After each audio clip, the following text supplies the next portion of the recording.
Good afternoon and welcome to Foundation Forum 2021.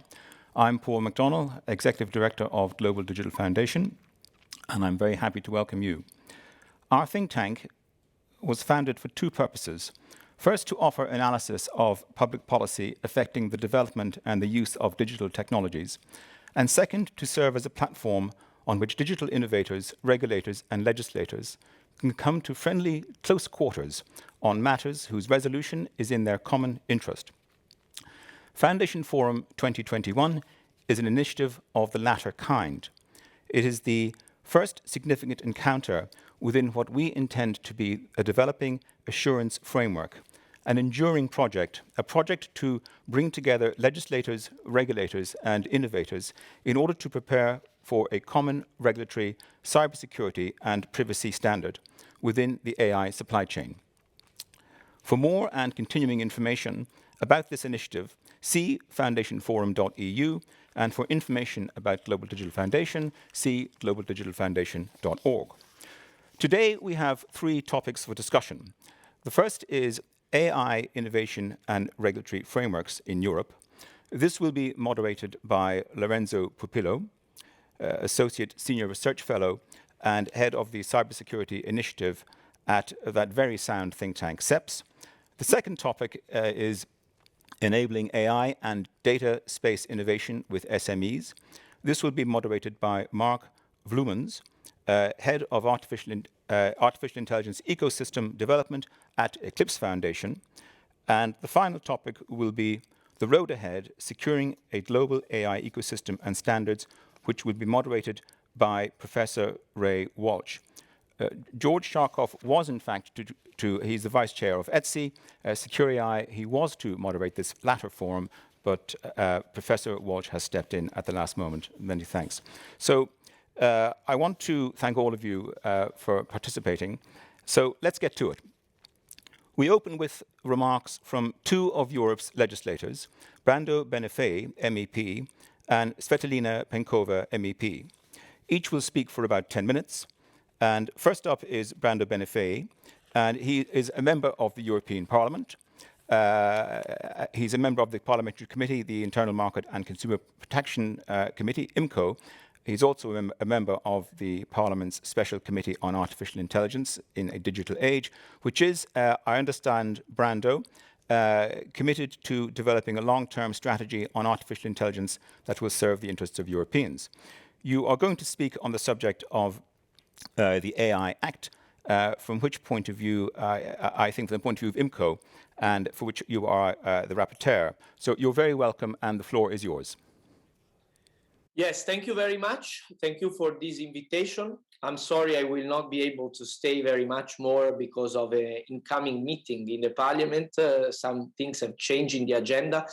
We are having a lot of meetings for the decisions on some legislative files. In fact, in these days, as you mentioned, we decided on how to organize our work on the AI Act, and I'm very proud to be now nominated rapporteur together with a colleague from the LIBE committee, Tudorache, MEP from Romania.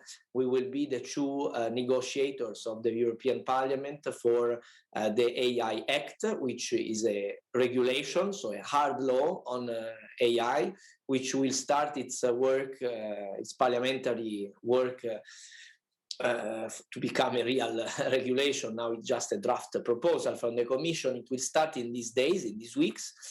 It will probably last some time, maybe more than 1 year, maybe even close to 2 years to come to a decision, because we see a lot of issues on the table that are very close to your interest, to your, we can say, expertise at the table of today, but that will take time to find compromises and agreement between the Parliament, the Member States, etc.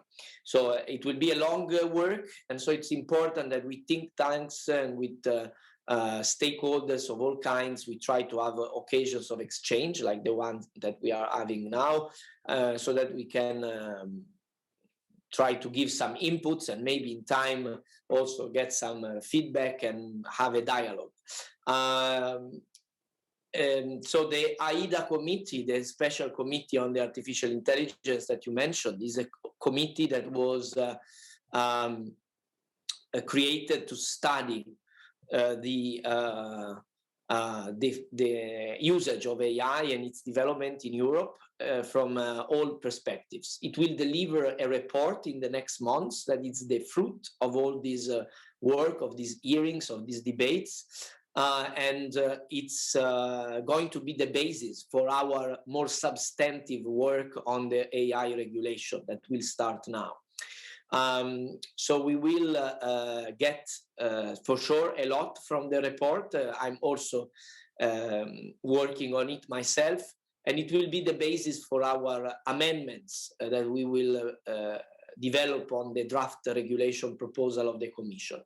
What are the topics? I want to just mention the hottest issues that it's important, and we are looking at with special attention. One is the usage of the AI in the workplace. Very delicate topic, very sensitive, where we need to understand how we can involve the social partners and how we can have a certainty that there are no rules breached in the absence of even of understanding by workers dealing with AI systems. Today, it's not the case. Today, there is a lot of situations of intransparency and lack of knowledge in a very sensitive area like the one of the workplace. This stays in the broader context of the usages that are deemed to be high risk. At the moment, the proposal of the Commission proposes to be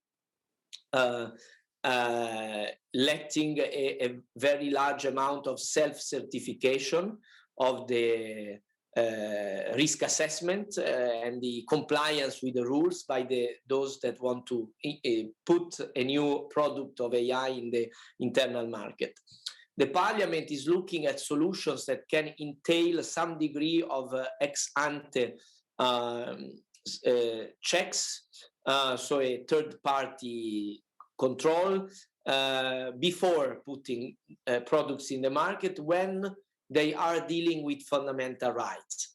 We need to be careful because any extra ex-ante certification means more time for a product to be put in the market and some complication. But obviously we need to find a balance between competitiveness and to develop an ecosystem of AI and to maintain our respect of our fundamental values as European Union, to defend our model that, for example, on data protection is very advanced, as we know. And so we will need to look as if, to see if the present proposal of the Commission is enough in this sense. We will discuss about it. Then there is the issue of prohibited uses. This will be again very important. We talk about mass surveillance with biometric data. We talk about social scoring. We will see if we are fine with how it is now foreseen in the text of the regulation, or if we want to have some more work on it so that we can develop a better balance in a way so that we are sure that, for example, social scoring, so the usage of AI to make hierarchies of citizens by the public or even by private entities, will not be possible for real, not just prohibited as a principle. Because we have seen in these years a lot of scandals related to espionage and to control and to misuse of data, and we want to be very sure that the AI is not used to go down this road. So I mentioned to you a few of the most problematic issues that we want to look at so that we can develop solutions that can allow the AI to thrive in our European Union. We need to support, for example, the idea of having sandboxes to support innovation, to reduce administrative and regulatory burden in a protected space for new businesses. We want to support the investment. We want to be sure that there is a legal certainty and fair competition. So we need to support the development of the sector, which is still in a stage where there is a lot of potential for it to flourish. But we, as I think I was clear with my examples, we want to be sure that we don't break with the human-centric, ethics-driven approach that we want to put in the AI framework, like we did in general as Europe when we deal with the digital transitions. So these are my reflections coming from this very early stage work from the Parliament side, and I hope we can have a lot of exchange also later on, not just for today, when I'm sorry I will not be able to stay very much, but for the next period, as we are just starting our work. And so thank you for inviting me and letting me give some inputs from this start of the work of the Parliament on the AI Act. Thank you very much. Thank you very much. Now, will you be able to stay for maybe one or two questions after Svetlana speaks, or should I ask you a couple of questions now? Yes. Okay, very good. So next we'll hear from Svetlana Penkova, MEP. Svetlana, you are, amongst other things, a member of the Committee on Industry, Research and Energy, and you are, of course, particularly interested in how properly regulated AI can benefit European consumers. You are very welcome. So the floor is yours. Thank you. Thank you, Mr. MacDonald, for the kind invitation to be here and to address our audience with some of the very important aspects regarding AI, and most importantly, what you expect to hear from us. As already my colleague before me, Brando, did, is to explain where the regulation is going and what are our expectations in that matter. I'm sure in the last few months, we've all seen how important technology is in terms of our everyday life, in terms of the way we can do business, in terms of the way we study, we travel. Basically, everything has been affected by the technology. And AI is going to be the key technology of the future. So therefore, we should be very careful in how we integrate that into what we have as a basic ground so far. The crisis had shown us that new norm of living, and one of the important aspects that we've seen is that technology do tend to adapt and move faster than the regulator does. And I'm sure we've taken our note on that, and that's what we're going to try to achieve now going forward, especially when we speak about artificial intelligence. As my colleague Brando Bonifay already mentioned, the EU AI Act currently is trying to develop a safer technology that's preparing Europe for the digital decade, where people and businesses can enjoy the benefits of AI, but at the same time be aware and be prepared for the risks associated with the technology. The artificial intelligence will transform many of the ways we do business and the way the economy operates. And that's why we need to be looking at the two sides of the coin. If we look at some of the statistics and data that has been released, we see that if we manage to integrate artificial intelligence properly in our everyday life and work, we could raise the productivity in Europe by almost 20%, or add about 2.7 trillion euros in the European economy by 2030.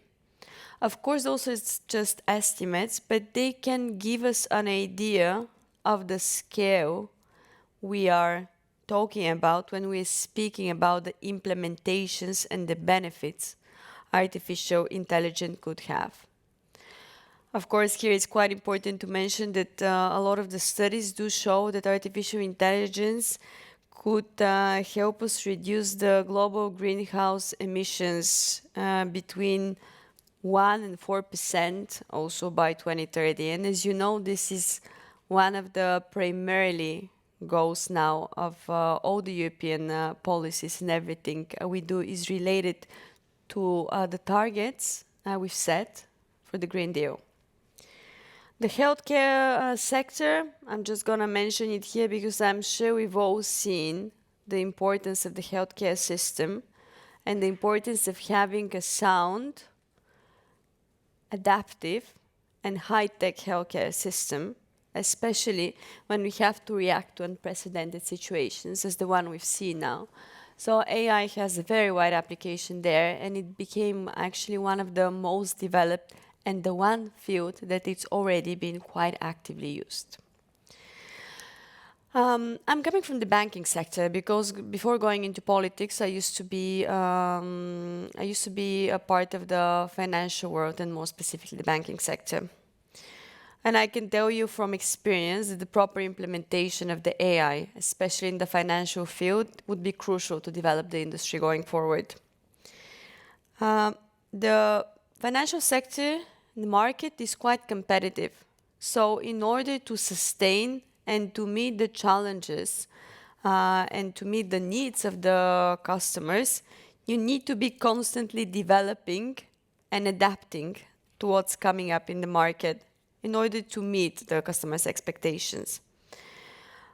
One of the most important applications of AI in that field would be, for instance, the possibility with all the data and the numbers we used to work with and that industry is involved in, to be able to use the AI to develop customer-tailored products and services, which is going to be the crucial aspect to stay competitive and to survive on that market. Of course, here it's important to mention that when we're speaking about the financial sector, about all the applications of artificial intelligence, we cannot ignore big data companies and the data giants such as Google, Facebook, Apple, that are using artificial intelligence quite a lot. Of course, there are benefits in terms of enhancing cybersecurity, but at the same time, we should be aware about some fraudulent activities that could be done with the help of AI. So I'll just spend a few seconds speaking about some of the benefits and the challenges when we're speaking about that technology, because we're all quite often being blamed as regulators that we focus quite a lot on the challenges and on the negative sides, but more or less this is our job, to be able to see the pitfalls so we can prevent harm mostly to the citizens and to the most vulnerable consumers. In terms of the considerations, as Mr. Bonifay already more or less mentioned, there are three main aspects we're considering when we're speaking about AI in terms of the regulatory framework.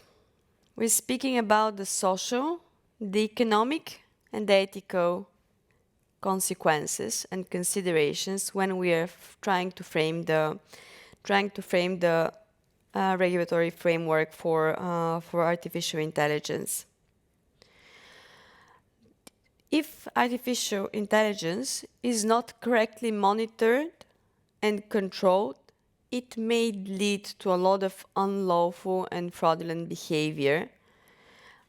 It could affect our personal data, our privacy, and it could lead to some compromising results which are dangerous as for many businesses, as the economy as a whole, as for the consumers as well. So in that matter, it does require some more complex regulatory assessment and a bit more complicated regulatory framework. But to be able to achieve that, we definitely need to have the views of the industries who are going to be mostly highly involved in the usage of AI, and of course of the industry who are going to be developing the technology further on. There is no doubt that artificial intelligence would for sure help us achieve some of the main goals of global and of course European policies. And it could help us in areas such as improving the European citizens' welfare, reaching the objectives of the Green Deal as the examples we've already given, ensuring the technological advancement, and a goal that we're all fighting for, having Europe on the competitive level at the technological market, because we're still lagging behind some of our Asian and North American competitors. So the artificial intelligence that we need is a consumer-driven one that leaves no one behind, and that can ensure that everyone would benefit from the technological advancement. In that matter, cybersecurity must never be ignored, and it should go hand in hand with this process. And I'm going to finish with what I've started. New technologies are evolving and developing rapidly, and they're quite easily accessible for the customers.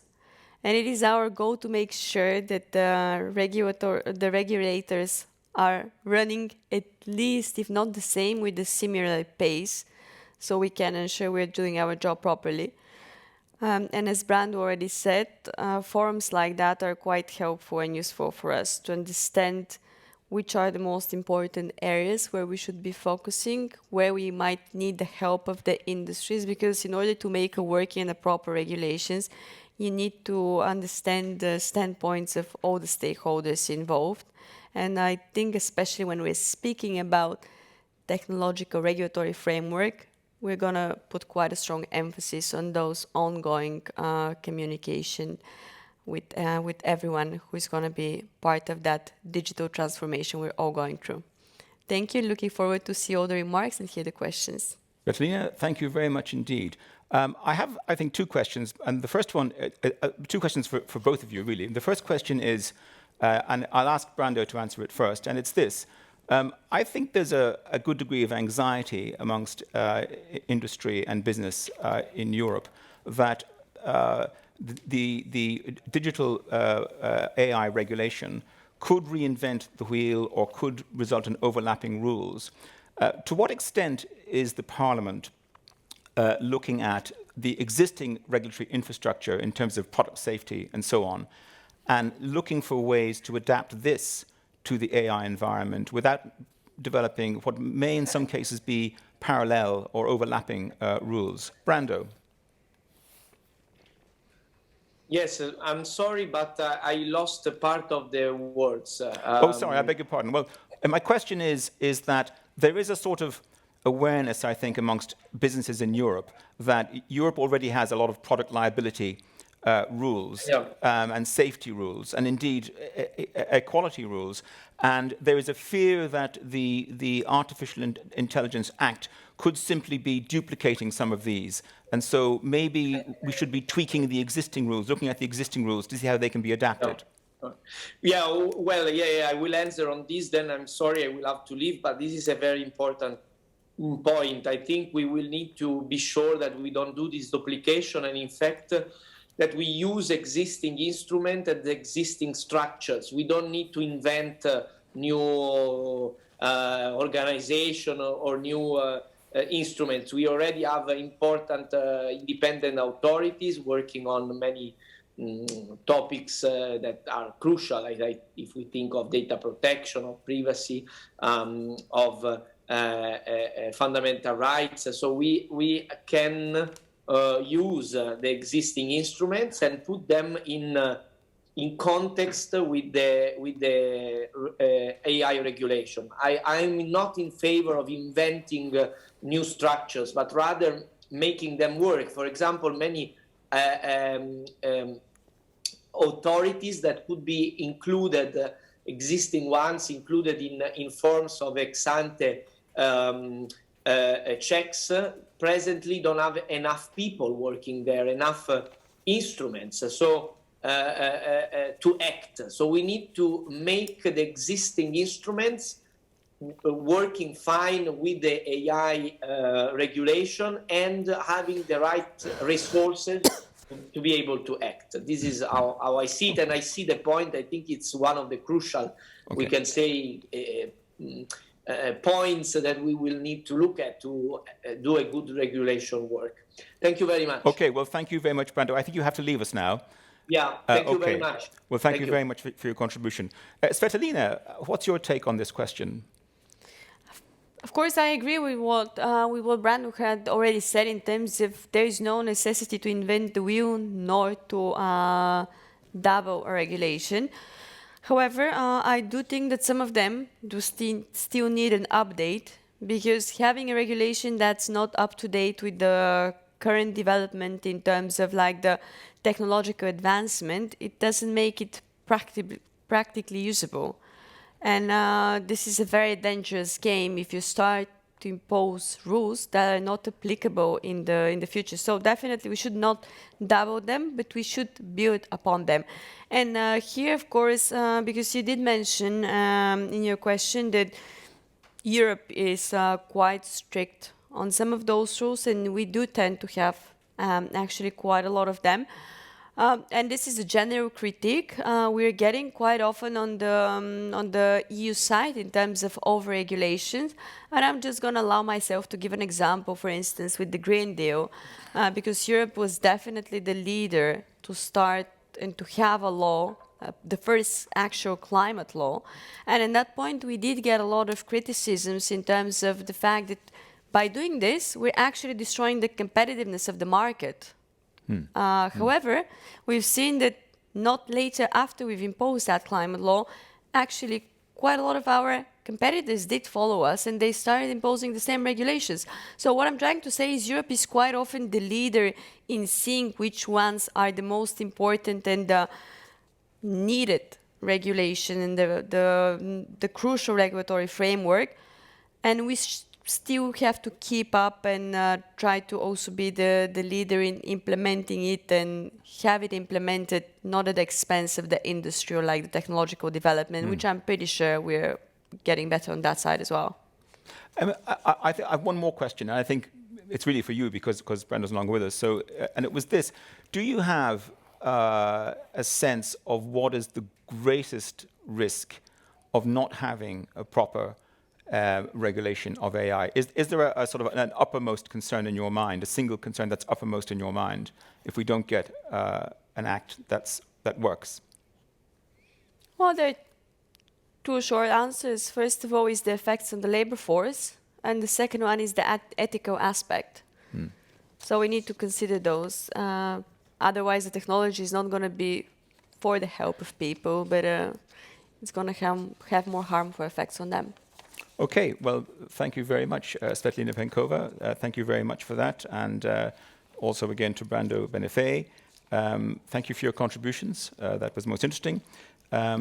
This now brings us to our first topic, which is AI innovations and regulatory frameworks for Europe. And I'm happy to hand over to our moderator, Lorenzo Pupillo. Do we have Lorenzo?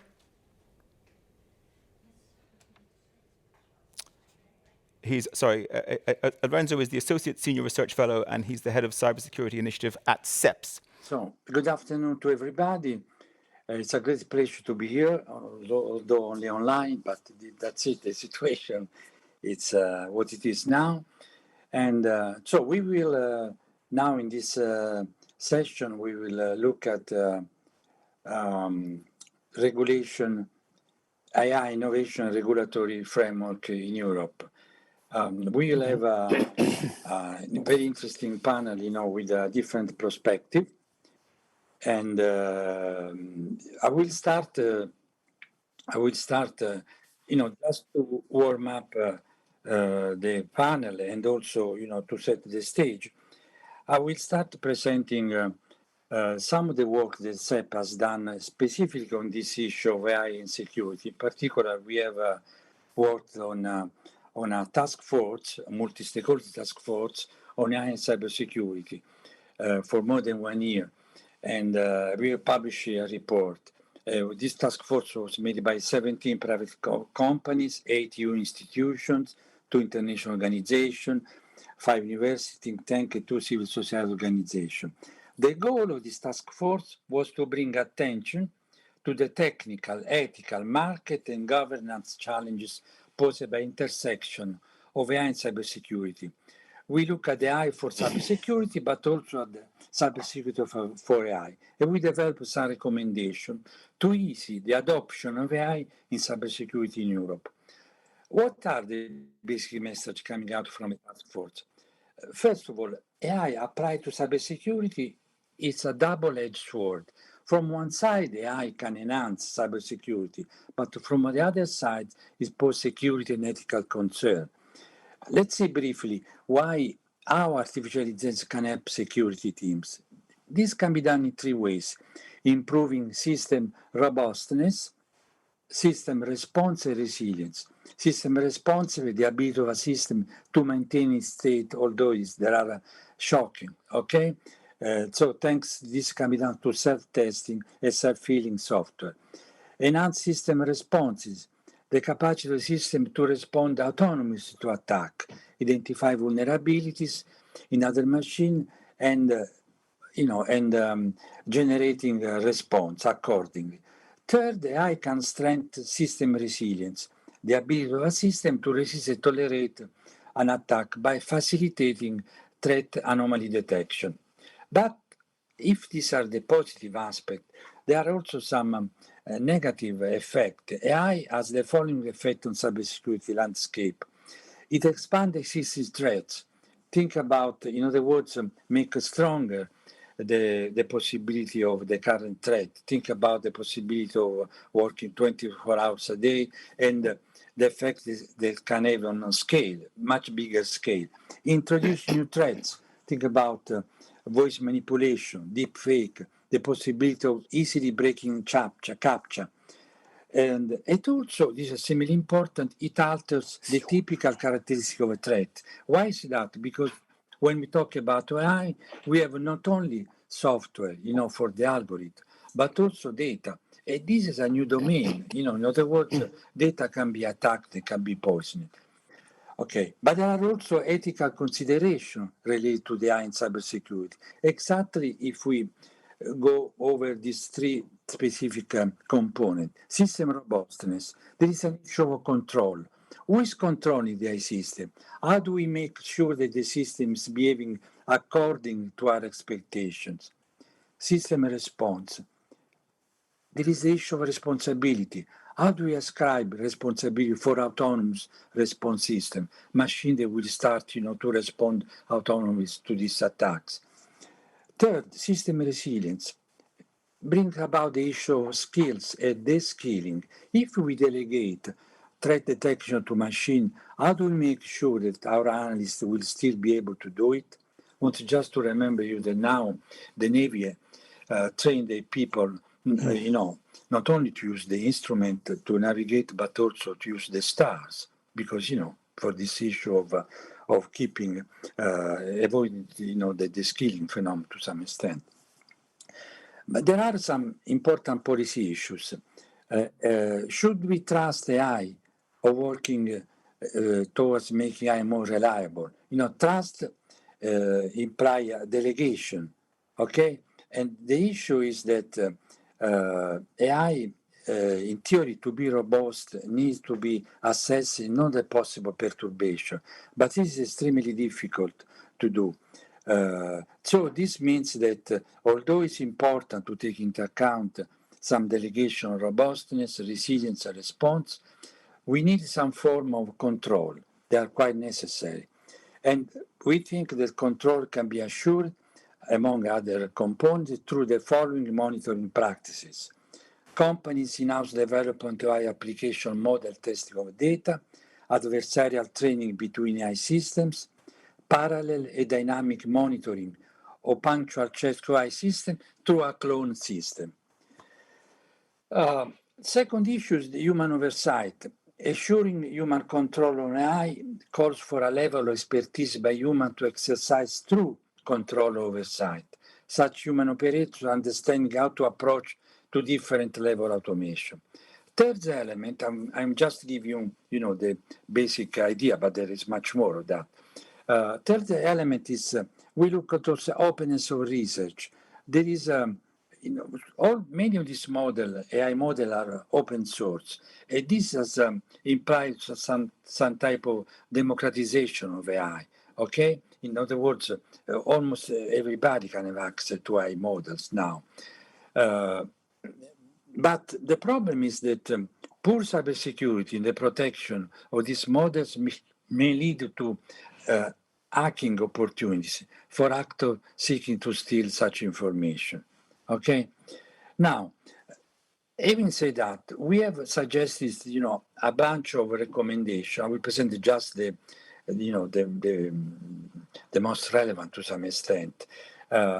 Recommendation AI for cybersecurity. First of all, it's very important, enhance the collaboration between policymakers, technical community, and key corporate representatives as to better investigate, prevent, and mitigate potential malicious use of AI in cybersecurity. Second, enforce and test the security requirement for AI system in public procurement policies. Adherence to ethical and safety principles should be regarded a prerequisite for the procurement of AI application in certain critical sectors. Third, encourage information sharing of cybersecurity relevant data to train models according to shared best practices. Focusing on supporting the reliability of AI by developing a monitoring practice such as company in-house development AI application, models, testing of data, adversarial training between AI system, and parallel and dynamic monitoring. Envisaging appropriate limitation to the full openness policy for research output, such algorithm or model parameter, to enable a more complete assessment of the security risks related to the technology's dissemination, balanced with the EU policy objective of fostering innovation. What about instead recommendation cybersecurity for AI? Strong emphasis on making AI secure. How this should be done? Implementing suitability exercise in order to evaluate the related security risks. Encouraging companies to address the risks of attacks once the AI systems are implemented. Third, extremely important aspect, AI system following a secure development life cycle. Maintaining accountability across intelligence system by requiring documenting the architecture of the system. Strong measure on AI security, securing logs related to the development, coding of the system, having cybersecurity pedigree for all software libraries. Full auditability of models at time point of failure, and crafting an attack incident response plan. These are, the core recommendations that we have made in our task force. And this show you the breadth, of issues related to the, this interplay between AI and cybersecurity. Now, after this introduction, I would like to, to introduce the panel and give the floor to the different speakers. The panel, as I mentioned before, is quite diverse. We have Daniel Löwenich from the BSI, the security agency in Germany. We have Bojana Bellamy, President, Center for Information Policy Leadership at the Anthony Williams Law Firm. We have Orestis Trasanidis from the European Institute of Innovation Technology, AI Community Lead. And then we have Carolina Rossini, co-founder, Chief Impact and Partnership Officer, the DataSphere Initiative, and also Professor of Law at Boston University. As you know, the engagement rule, each panelist has about 6-7 minutes. And then we will start the discussion among the panelists and the panelists with the audience. So, Daniel, you have the floor. Thank you very much, Lorenzo. We at BSI are very much concerned with EU AI, the proposal, and of course with the demands of the industry considering AI standardization. Yes. And from that perspective, and with respect to cybersecurity, which is our basic business, please let me give some remarks on the AIA first. First of all, from the cybersecurity angle, the AIA seems to be a clear plaidoyer for horizontal AI standards, which, to our opinion, is the right way to do it. If we consider AIA as the legislative part of the regulation, then the executive part of it should be harmonized standards, harmonized horizontal standards. And secondly, on top of that, we surely need the sectoral standards, but the harmonized standards as described in Article 9 to 15 of the AIA shall be the basis for any kind of evaluating AI products and systems with respect to trustworthiness in terms of the European Commission. And thirdly, well, if you think over it and you have in the demands of the industry, we should concentrate on two types of standards: an evaluation criteria catalog with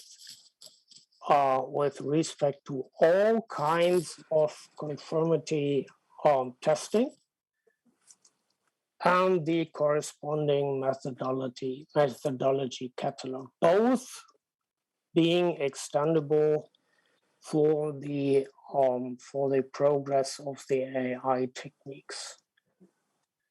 And at least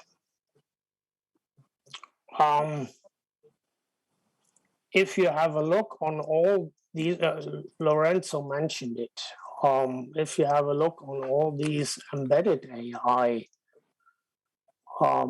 systems and their requirements, we have to consider within that criteria catalogs, we have to consider the whole supply chain of the AI systems, probably from the infrastructural provider for development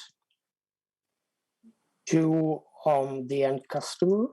And secondly, we have to consider the embedded AI products and systems within other technical products. So keeping in mind that AI is just a module or a component of a technical system, then we have to deal with things like NLF, CSI bridge, and other things. Thank you very much. That's it from my side. Bojana, President of the Center for Information Policy Leadership at Hunton and Williams. She will take a look at the privacy dimension of the AI Act and touch on how this links to the GDPR review.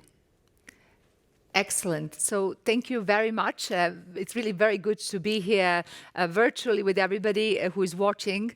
This has been an interesting conversation. In fact, we heard from the two MEPs already how this regulatory tsunami has been happening in Europe that is following the transformation that our European and other societies are going through, and that is the transformation into digital world. This fourth and fifth industrial revolution are truly galloping ahead, and as a part of that, we are having the regulatory transformation as well.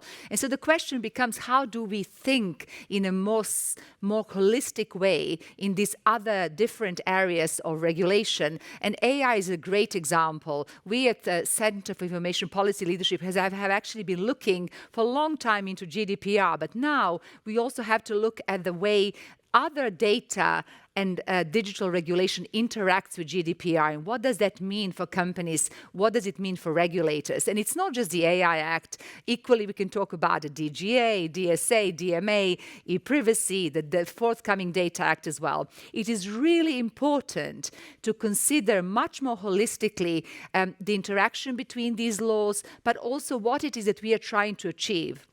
So it isn't always, as Svetlana has said, about preventing risks and addressing challenges. It is also about enabling data to flow through Europe, enabling data to be used and reused, enabling data to be used to develop new AI-based technologies and to allow our businesses to compete and to grow so that we have got European startups becoming tech giants of the future.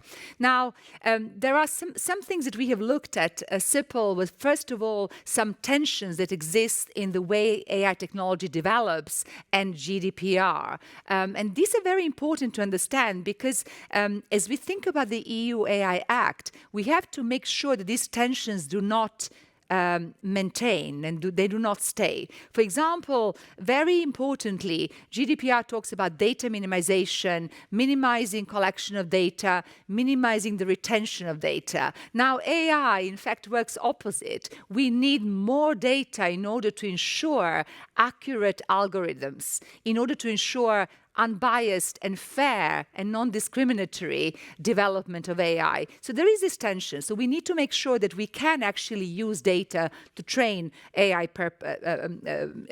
especially. Of course, and that means we have to understand the trade-off between privacy and fairness. And those of you who are GDPR geeks, you know that fairness is part of GDPR as well. Fairness is part of trustworthy AI. So that's a trade-off that we absolutely must achieve here. And the same with privacy and accuracy. The more data we need, the less likely it's to be inaccurate. But then, of course, the question becomes with privacy. Purpose limitation is another requirement of GDPR, which says data used for one purpose cannot be used for another. Now, in the AI world, those of you who work with AI technology and develop that, in fact, we don't know how technologies are going to be developed and what the uses of AI algorithm may be in the future. So we need to enable this to take place without falling foul of GDPR. Legal basis for processing, again, GDPR says you have to have consent, contract, legitimate interest. But if we actually submit our health data to consent of individuals, there won't be any research. There won't be progress in developing vaccines and treatments against COVID and another virus. It's really important to understand consent, which is so strong in data privacy and control, is actually introducing bias in data sets, right? And so we have to think as lawmakers, but also organizations, how do we do trade-off on this one? And then finally, transparency as well. I mean, how much do we tell people about how algorithms work? I mean, that can hamper safety, security of our systems as well. So there is that trade-off as well between security and explainability and accuracy and explainability as well. Sometimes in order to make AI more explainable, you actually have to be less accurate in how it actually works, because if it has become too complex, you can't explain it. But surely that can't be right. So as you can see, there are these tensions that we must consider, and I would really hope that this opportunity to look at the AI Act would give us the opportunity to also look how we interpret correctly GDPR and how we ensure GDPR is not a hindrance in developing AI technologies in Europe. The second point I'd like to make is something that, in fact, we have already heard. Svetlana kind of said, we can't duplicate, and Brando said the same, we can't duplicate rules. We have to learn from what we have already. And my point of view is that GDPR has given us really incredible warm-up and exercise and toolkit that we have all been adopting across Europe for the past 2.5 years.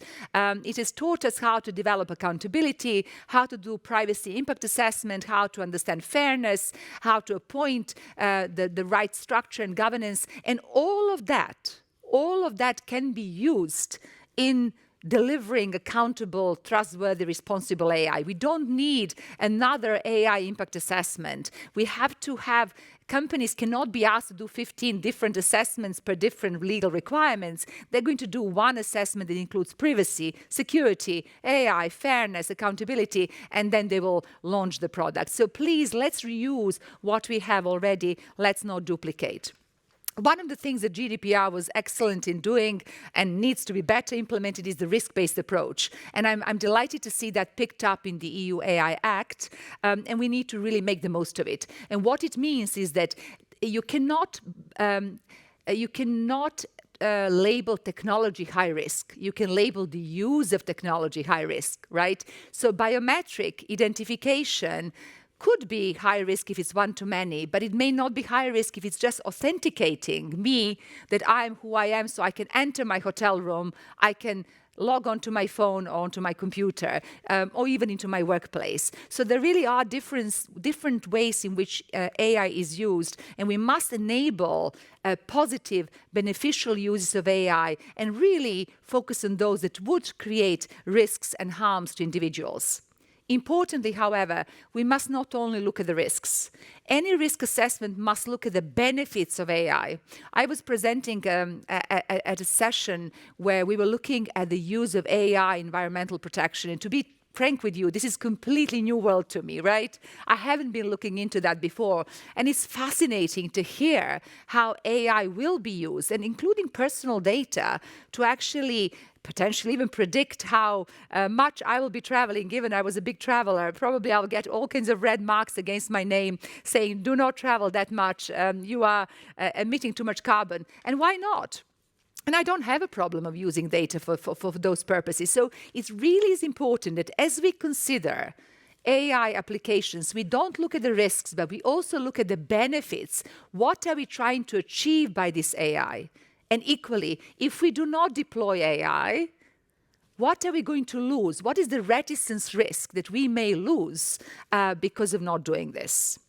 Third point is to say that the way the EU AI Act is structured, I think calls for more co-regulation and more co-regulatory approach. I do not believe we can set the rules for the future unless these rules are A, principle-based, and 2, outcome-based. We can't tell people how to do that. It's for engineers to do how. For us as policy and lawmakers, it's to tell what kind of outcomes do we want to achieve, and then let the industry and business do that, of course, based on accountability, on engineering, privacy, security by design. As somebody has said to me, big data ethics actually starts with small product decisions, right? In every organization as we are developing these technologies and products. And it really is important that we have got that sort of very neutral, future-proof set of rules. And I think some of the proposals that we are seeing from the Council now are going in that direction. I hope Parliament takes us there as well. Second point on this is that we do need to overlay these rules with organizational accountability. This is something I feel very passionately about. We cannot solve anything by rules on its own, right? We have to have accountable, responsible organizations, including public sector. Very important. They're big users of AI technology. So they are the ones who are responsible to implement and deliver and develop technologies in a way that engenders trust, in a way that it does not create harms, in a way that creates benefits for us all, and inclusion and diversity as well. And I really, I've been delighted to have opportunity to actually work with many organizations to see these emerging practices. In next year, we at CIPL will actually be launching a new project to look very, from practical perspective, what are these emerging best practices that companies are having out there to ensure accountable and trustworthy AI. And some of these things that I'm seeing already is really the tone from the top, the C-suite being aware and overseeing the use and deployment of AI technology. There's been a fantastic blog by Julie Sweet, who is a current CEO of Accenture, where she talks about C-suite playbook on AI. And she talks about this, the need for this to be owned at C-level. And of course, for functional and multidisciplined teams to look into AI, from engineers to lawyers to ethicists, user design experts, and of course those who have got the translating, bridging skills as well. I'm seeing interesting examples of AI oversight bodies, either internally or externally. I'm seeing interesting risk development assessments that take into account wider human rights, as well as algorithmic impact assessment, for example, as well as data privacy. So, companies doing this in a more holistic way. I'm seeing companies developing model cards, those who are creating AI tools, developing model cards for the other companies who are using these AI tools to understand how they can ensure compliance. So this is the beginning of what I think good looks like. So what we would like to see is more nod and nudge in the regulation to these good practices, more incentivization by regulators and policymakers of what good looks like. And final point is that the third aspect of the successful EU AI regulation has to be innovative way to regulate and oversee from regulatory bodies. We cannot have the old-fashioned command and control. I give you the rules, you don't comply, I punish you. That doesn't work here. We absolutely need engagement because these are new uncharted waters where nobody has treaded before, and we need to work together with those who are developing technologies to help us as regulators enforce and oversee these rules. And part of that is regulatory sandbox, which I'm delighted to see. CIPL has called and introduced a regulatory sandbox in data protection rules. It's been heavily used now by few regulators in EU and outside, but we need to use it for AI as well, and we need to use it across multiple regulators and across multi-country regulators, because we can't have one product going through 5 or 10 or 27 regulatory sandboxes in Europe. We also need policy prototyping, which is another interesting way of checking the impact of policy changes and rules on SMEs, for example. There's been a very interesting project, so-called Open Loop, that has very recently done that in the context of the EU AI Act impact assessments. So these are some of my initial thoughts, and I'm very happy to pick this up in conversation. Lorenzo, thank you. Okay, Lorenzo. Next we have Orestes Trastanides, AI lead at EIT. Orestes, welcome. I would like to thank the organizers for kindly invite me to participate in this interesting discussion. AI, it's a lot of things nowadays, and I would like to shine some light on a business perspective. First, let me introduce you to EIT AI. Thank you very much for your EIT community, because I believe it's extremely interesting in terms of AI. EIT, European Institute of Innovation and Technology, consists of 8 innovation communities which are focusing on different sectors: health, manufacturing, climate change, energy, digital. All of them have joined forces to foster collaboration in education about an uptake of artificial intelligence, breaking the silos of knowledge that hinder the sustainability of AI. And I mentioned this because this element of cross-sectoral collaboration, I strongly believe, is essential for creating also policies and regulation for AI. And I will come back to this shortly, but before, I would like to share with you some numbers in order to analyze better the current situation. We conducted the survey harvesting the opinion of our partners, AI providers, adapters, and investors, including firms, institutions, universities. 80% of the time that right now an AI expert is spending is on preparing and collecting data. The 50% of them believe that the lack of data is a barrier of deploying the AI. And I mention this because we're focusing on AI, but first we need to talk about data. It's always about data when it comes to AI. And I would like to be clear on this. And especially if we think that the EU investment in AI would be approximately 20 billion by 2025, and the 60% will come with private investment. We need to find ways to support this private investment, to support the companies to deploy solutions using this data that it's hard to acquire, but I will come to that again. And regarding the risks of adopting AI, what they told us is that 70% of them believe that cybersecurity issues, regulatory compliance, and violence of personal privacy are causing the biggest risk right now. All of them highlight that we need to build an ecosystem of excellence and trust. And as it's stated in the European Commission white paper and the recent AI Act, EU AI Act, in order to build this human-centric and trustworthy AI made in Europe.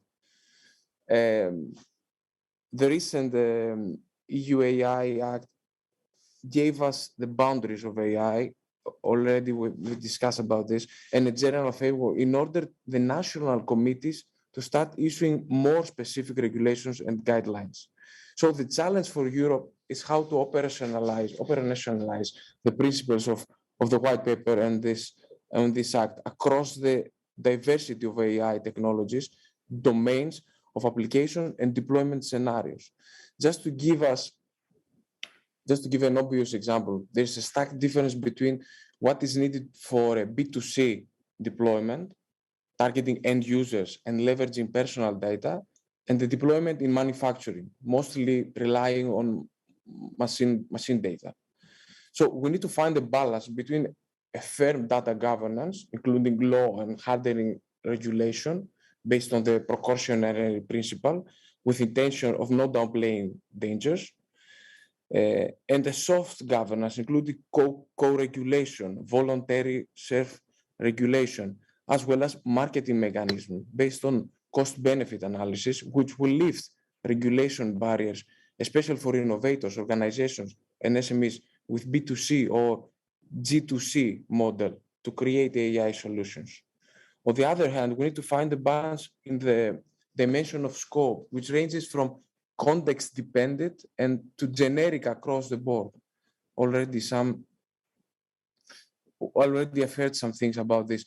When I'm saying context-dependent means a governance regime with specific approaches and instruments tailored to contextualize sectoral instances for both opportunities and risks.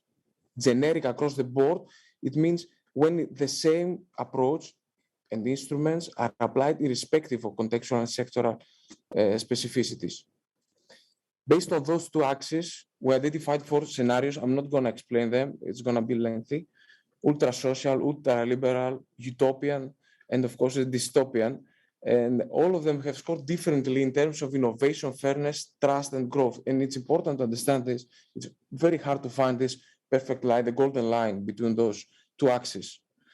But we found this, that to ensure effective policy in the area of AI, it's necessary to take context, sectors of application into account. So regarding the manufacturing, policies regarding application of AI on personal data should be allowed to differ from policies regarding application of AI on machine data, especially in certain application sectors, with clarity of the interdependence with GDPR, ensuring competition interests.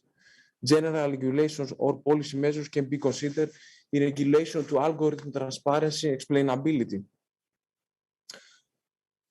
In the sector of climate energy, the environmental impact of AI applications should become transparent and presenting the effects on the climate, together with efficiency and other targets, should become the standard to avoid these rebound effects.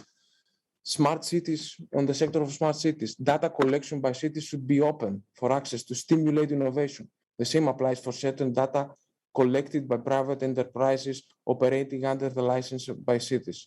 And this is, of course, a topic by its own when it comes to urban data and what if it's open and free. Regulation should be adaptable and flexible, with minimizing the mitigating risks and ensuring human rights and European values. And I would like to give three points, 3 principles to contribute the increase of impact of AI.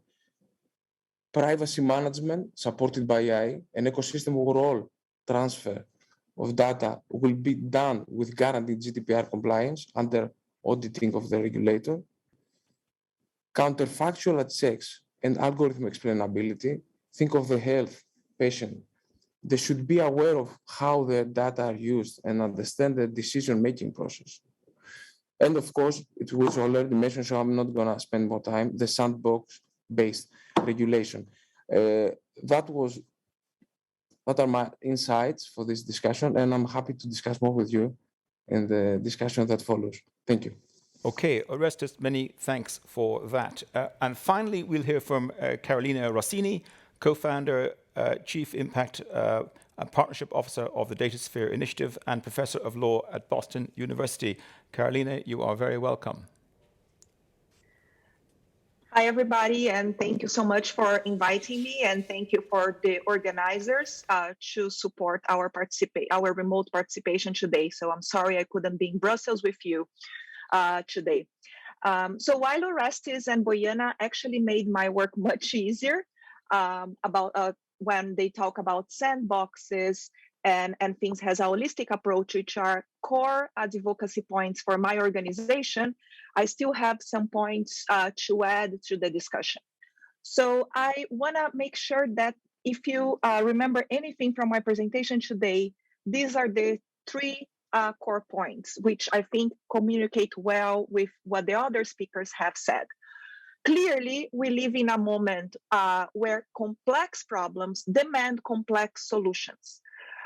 AI practices, this was my first point. The second point, AI practices and its associated processes of collecting and using data, clearly, also based on what the other speakers have said, generate social externalities that are highly consequential. And third point, thus we really need to be extra careful in designing our data governance approaches to support these holistic solutions to complex problems, including AI, and understand but break narrative silos that we face when we regulate in these spaces. But most importantly, and unfortunately, I haven't heard our speakers touching that, we should not leave anyone behind. We should not leave no one behind. We used to say that about connectivity, and I have been in this space for over 20 years, working also on internet connectivity issues. And now we should say the same for data governance and AI. We should not leave no one behind. So when the benefits are generated, we generate well-being and economic opportunities for all. So I think these are three very important elements. And when you do generate benefits to all and you don't leave anyone behind, folks tend to be more positive and trust more regulations and institutions, and also the private sector most generally and their governments, right? I come originally from Brazil. I've been working in the U.S. and also I was based in Spain for a while. So I always try to bring a little bit of a global South perspective to these discussions, right? So regarding my first point, we live in a moment where complex systems demand complex solutions. I bring this exactly because of all the regulation that's coming up from Europe. And the European Union and Commission bear a very strong responsibility because the rest of the world do look up to these bodies for examples of regulation. So there is a large domino effect, especially in Africa and Latin America, also because of all the heritage links, all the links we have culturally to this. So it's very interesting that after a lot of call for caution and criticisms, including by European countries, civil society, and more, that April 2021 EU 108 pages proposal to regulate AI, which was described as an attempt, right, to ensure a well-functioning internal market for artificial intelligence based on EU values and fundamental rights, is now moving, even with all these criticisms and call for caution, through the normal legislative process in the EU, right? And again, I want to call for discussion because there are a lot of issues around transparency and inclusion and bias. We're still not completely dealt with in this proposal. The proposal is now, as I mentioned, ready for its first reading in the Parliament, and will move through its normal legislative processes. So there are still potential moments there for amendment. So let's see how that's going to happen, right? What's going to happen there. But in addition to the AI Act, you also have the DSA, the Digital Service Act, the DGA, the Data Governance Act, and yet another act that's called the Data Act, right? And this is all on top of the GDPR. So it's very interesting to see so many acts around data treated so separately and also in different parallel processes, right? So the EU regulation and all these efforts, actually, they are not completely novel, right? AI specifically, for AI regulation specifically, the EU has followed some of the recommendations and paths and discussions, both from the OECD, from the G20, and from UNESCO. But all these efforts also bring different angles and address AI challenges from different angles. So there is a lot there to be considered when one regulation, one uniform regulation comes into place. And I'm not sure we are there yet, right? So remember, I'm talking about point one of complex problems demand complex solutions. So, for example, recently during the G20 Rome Leaders Declaration on Privacy and Data Protection, during the G20 Rome Leaders Declaration, privacy and data protection did figure prominently in the 2021 G20 Leaders Statement that just came not much over a year ago. And it came exactly because of the COVID implications, transport and travel concerns, and also digital economy and higher implications, data flow. It really brought a lot of things, even gender issues were there. And the goal here was towards enhancing confidence in the digital environment by improving internet safety and countering online abuse, hate speech, online violence, terrorism. It really felt like checking the box, right? And checking the box is a different approach than a complex approach, holistic approach, that you understand how those things are actually intertwined.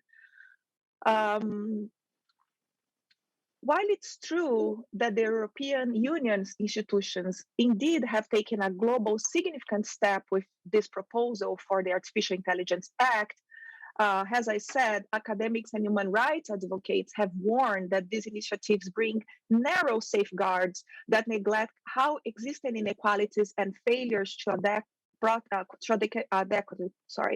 protect rights such as the digital divide, bias, social security cuts, especially in the EU, and discrimination in the labor market shape the design of automated systems. And they should not, and they cannot, right?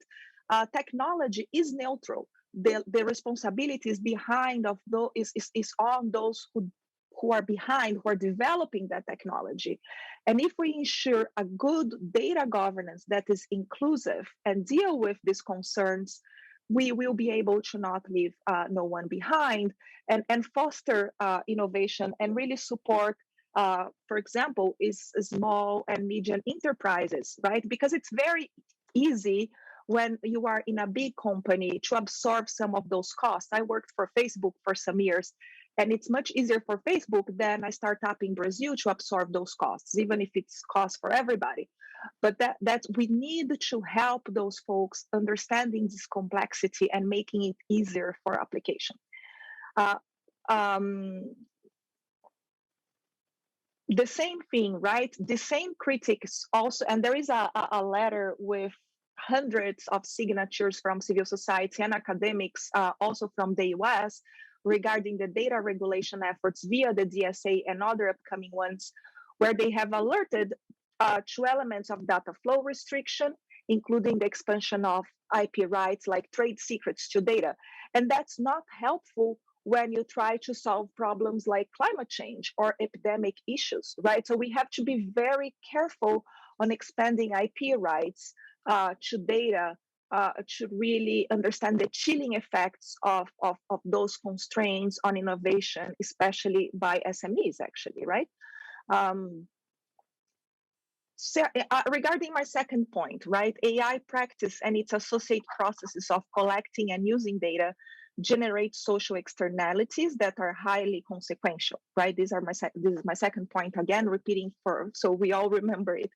So this siloed approach that we've seen in these different regulatory approaches and proposed solutions generate long-term risks to various populations that those acts should actually protect and support. Because of AI practice and its associated process of collecting and using data, they generate normally and intrinsically these social externalities that are highly consequential for people to whom those data relate. Such social externalities cannot, in principle, be addressed through proposals for conducting AI more rigorously and fairly, right? It needs to go deeper. It needs to go to the data governance itself, as Orestes was also mentioning. So, for instance, right, some of those externalities. The former UN Special Rapporteur on Extreme Poverty and Human Rights warned against the use of high-tech tools to deny or limit access to life-saving benefits and other social services. So during COVID, for example, there were a lot of barriers for international organizations like the UNHCR, which deals with refugee situations, to actually share small payments and small funding to refugees because of a lot of how the AI and the data was being processed about those refugees, for example. The same risks are also being documented of these externalities in the global south, in Africa, for example, where digital ID efforts, right, challenge local cultural identity practices and people are being left behind. So we need to make an extra effort to not leave people behind. And that's my last point, right? We need to be extra careful, and I repeat, in designing our data governance approaches to support holistic solutions to complex problems. Data is reshaping, obviously, the way we produce, consume, and live, and that's happening now. It's funny when we still read that data will change our life in 21st century. It already started changing it for a couple of decades, and benefits and challenges will be felt in every single aspect of our life, ranging from more conscious energy consumption, like actually Boyana was giving an example of her carbon use and flights, to material and food traceability, to healthier lives and better healthcare, right? We need to share data to enable innovation, but to share data, we have to think about the data value chain to have good data governance, and good data governance means also not leaving anybody behind. And this approach to capture, and just for example, right, the EU does refer to data as the lifeblood of economic development. So that's how intrinsic data is to all of us. Anyway, to this approach and to capture the understanding about data and consequently data governance, we actually have published a report called We Need to Talk About Data. And it was interesting that Orestes actually said exactly that phrase. So if you check our website, thedatasphere.org, you're going to see our report that we published back in April this year. So in this report, we concluded that the narratives and analogies that we have at our disposal are incredibly limiting. They are polarizing and quite frankly dystopic, right? So you have privacy advocates versus platforms. You have sovereign versus flow. And we should understand those silos and actually see some of them are trying to solve the same problems. So how can we bring what's common together so we work on all of this together? I really recommend the report. It brings a lot of the interesting analogies. There is even an analogy that data is like avocado because it has a shelf life. But anyway, so in our world that we are all burying, starting to bury our heads in the metaverse, even before solving the issues of the real world, and one where we see persistent mistrust between governments and growth in unilateral measurements, right? You see, for example, a steep increase in data localizations laws around the world. And this cannot only be our options. We need better narratives. We need more holistic narratives. And the UNCTAD 2021 Digital Economy Report, which I do recommend and was launched recently, raises a very similar point that we need reframing for this holistic, more complex view. But the siloed approach, don't worry, I don't want to be overly critical to the UK, to the EU, is actually found everywhere in the world, right? We are conducting and finalizing a benchmark of the data governance ecosystem, and we have already mapped over 200 organizations on this issue, over 50 models of data governance frameworks, and dozens of principles, and beyond a multitude of legal approaches, also from different international organizations from all over the world, covering multiple sectors and types of data, both personal and non-personal. So we also have to break a little bit that dichotomy, right? And because of all of this, we think building the concept of the data sphere can be very useful to understand this space that we are immersed in and we are co-building. I don't want to go further. I think we don't have a lot of time, but to finalize, I really want to invite you guys to come and join our efforts of the data sphere. We are building a large network of high-level organizations and institutions and individuals, and we really are coming together to fill this institutional vacuum and experiment with safe environments. It's awesome to hear everybody talking about sandboxes. We've been pushing for this idea of sandboxes for a while, and we are starting to work with some South Asian countries in this idea too.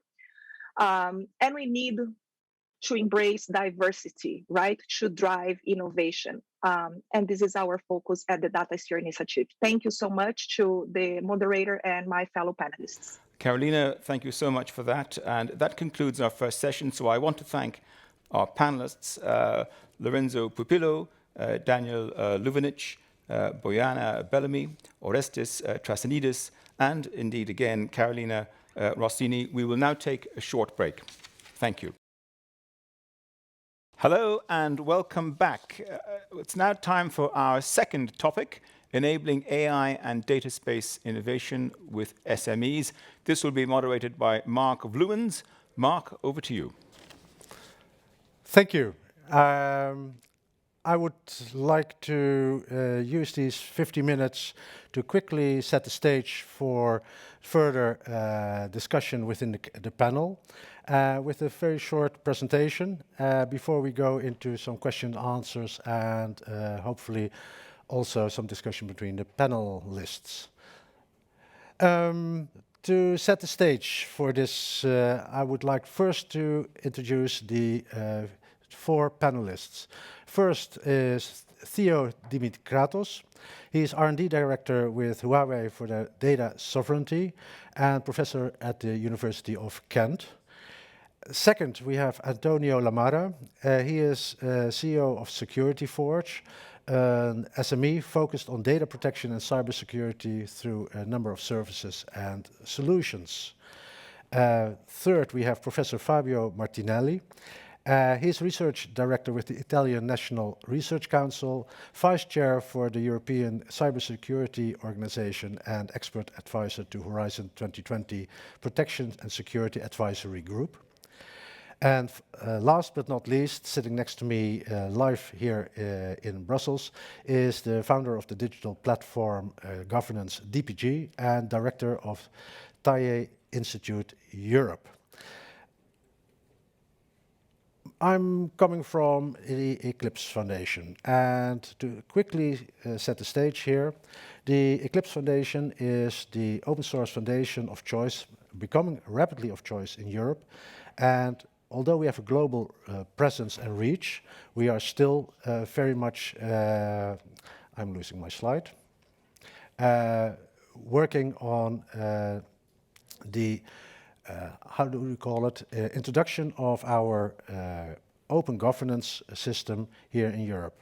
We have moved our seat from North America to Brussels for that purpose, and therefore we are operating under EU legislation and regulations, and we host our code in Europe. To give you a feel for our roots within the European space, we have a board consisting of representation of our strategic members, and as you can see on the slide, this group is largely consisting of European entities such as Daimler, Bosch, Fraunhofer, SAP, among others, and therefore we feel more and more committed to growing our footprint within the European space. Talking about open source, we are now in a new stage when it comes to the evolution of open source. Open source used to be very much a cost-driven technology, whereby, and you can think of open operating systems, you can think of other types of applications where scale was everything. Nowadays, we are in a new phase of open source development. It has become a value driver, which means that it is a differentiating factor for those who participate in open source communities. It all started with Hadoop, and now in the AI cloud to continuum to edge, we see very much that it is driven by open source technology. Well, what is then the sort of premise? What is the foundation of open source? It's all about collaboration, and the collaboration is happening on the core capabilities of the technology, the foundational technology. That's where corporations, companies, and also non-profits work together in building that foundation. For those entities that want to make a business out of it, the Eclipse license and some other licenses as well are enabling the differentiating competitive features to be built up on top of that foundation. That can only happen when there's a sufficient and proficient governance protecting all the players from what I would call subjective policies. So it all happens in the open, it's transparent, and through governance it is secured for all players that participate. Recently we have established the ACE Open Lab, AI, Cloud and Edge. And why did we do it? Well, we felt that in the European domain, artificial intelligence and open cloud were prime drivers behind the industry. What we felt was lacking was a place where everybody could collaborate, test, hands-on.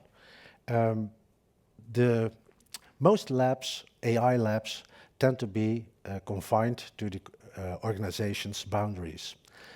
Therefore, we said, let's sort of try to find a common place where participants can work on issues like trust, security, privacy, work on interoperability questions, the portability of their solutions, quality, certifications, and by creating actual test beds and tools to test data, to test components, to test whatever they feel needs to be researched.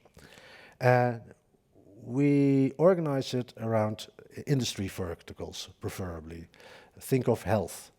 Recently we piloted a health test bed, and we are going to, in various iterations, we are going to develop that further in the upcoming couple of years. What we also try to do is very much tie into the existing and developing European legislation and initiatives that are around. Think of AI for You, Gaia X. Having said that, it is a place where you can experiment based on open source. Talking about the type of projects that we have onboarded recently, some have come from the Gaia X source, and then I'm looking at the Practice X. We have some GFXs to be onboarded in the short term. We have a database connector onboarded. Actually, what we have also become a member of the Gaia X ASBL, and what we intend to do is onboard new initiatives, European initiatives, under the wings of what we call an open, transparent governance principle.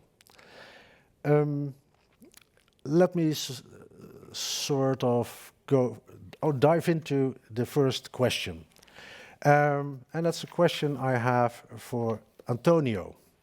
Antonio, you as a SME, what is it like to be in this European AI space as an SME, as a smaller player? Could you reflect on that a little bit?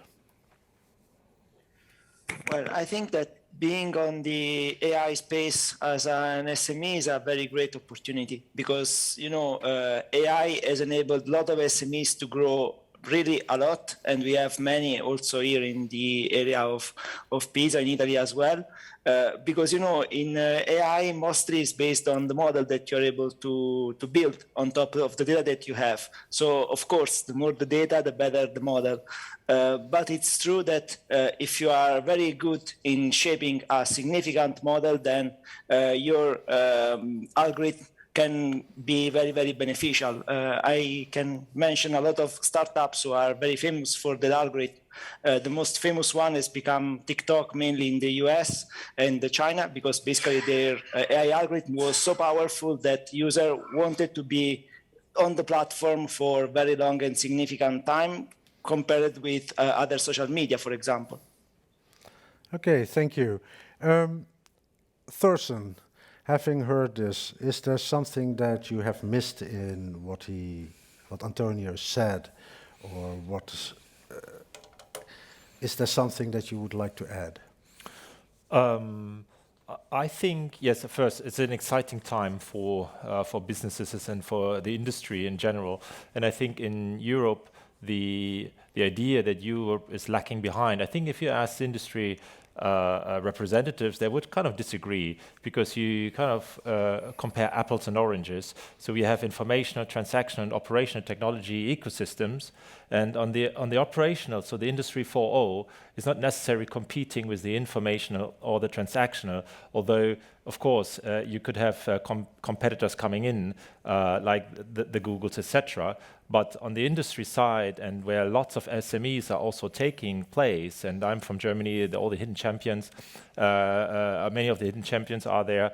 So they're competing from industry to industry. So I think that's first good news.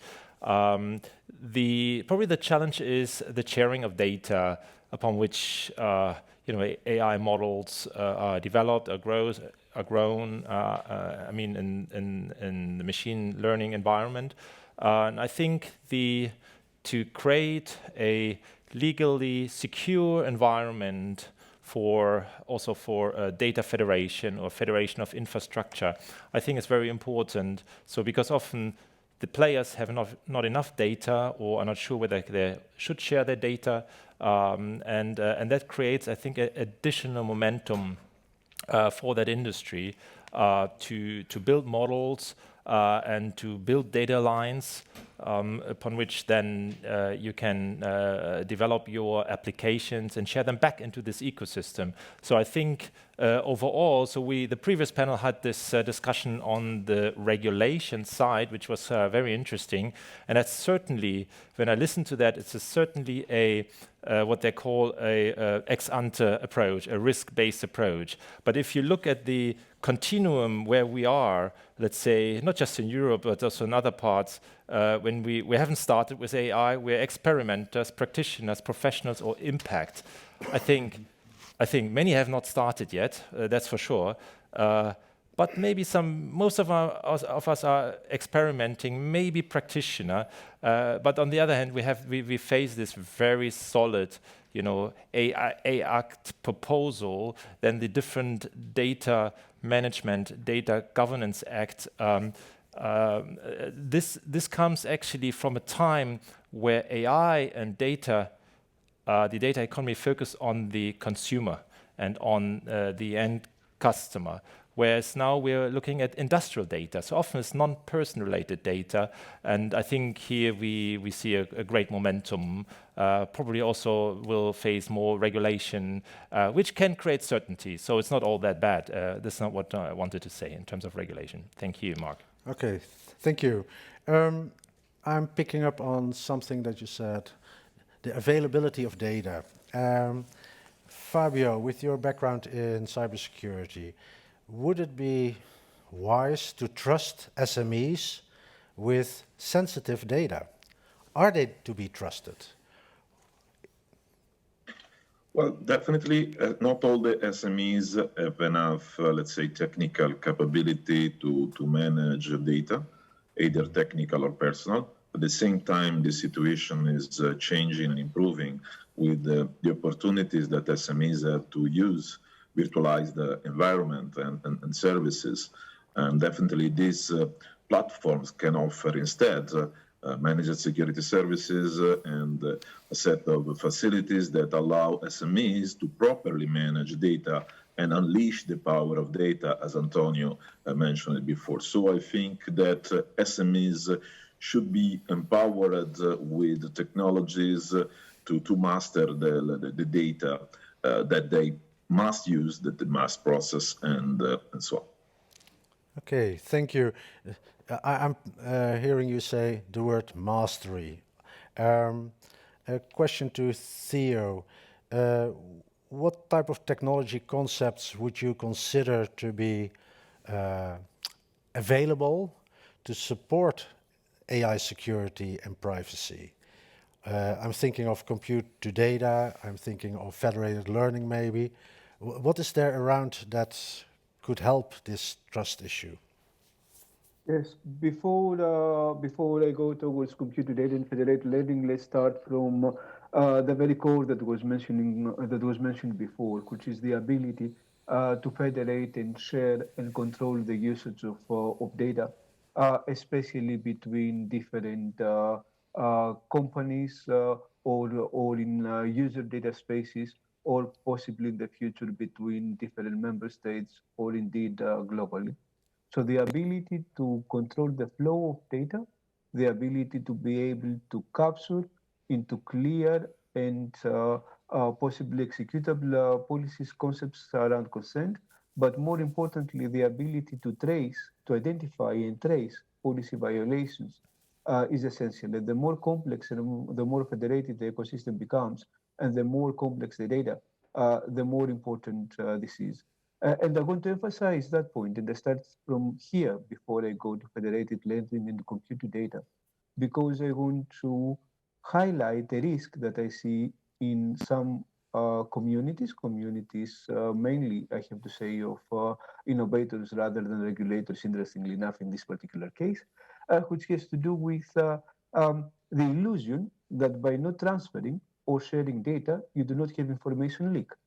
The information that we want to protect can leak through processing, can leak through sharing partial results of processing, can leak by even when we move the computation nearer to data.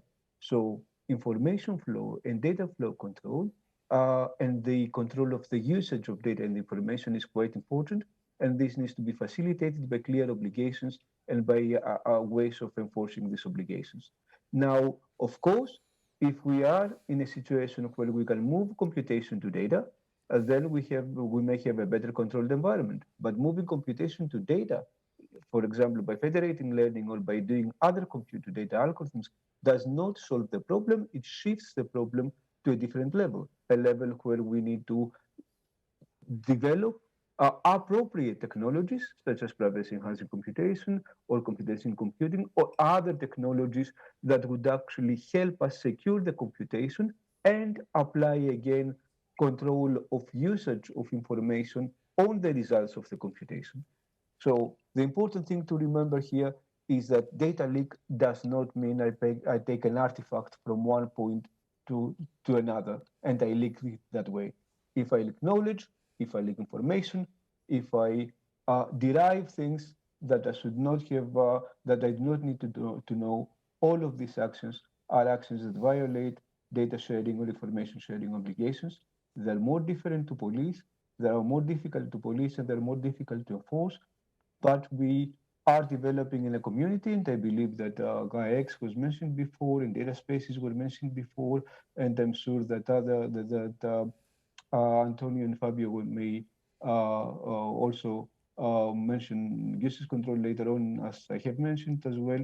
But there are technologies that are coming to help with that, and there is innovation that is happening both in Europe and elsewhere, and I believe in Europe in particular, because Europe has the problem or the unique situation of more strict regulation, or more, I would say more forward-looking regulation, not necessarily more strict, and a federated infrastructure because of Europe being a union.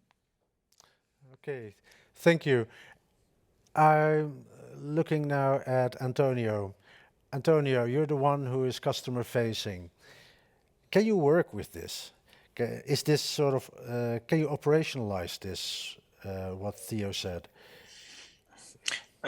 Yes, I do believe that it's very, very important to have control on data and continuous control on what happens to the data during the whole data life cycle. And I think that there are many ways and many technologies that are, let's say, growing every day in order to enable companies who share data or give data, or companies who allow other companies to analyze their data in order to do something like that.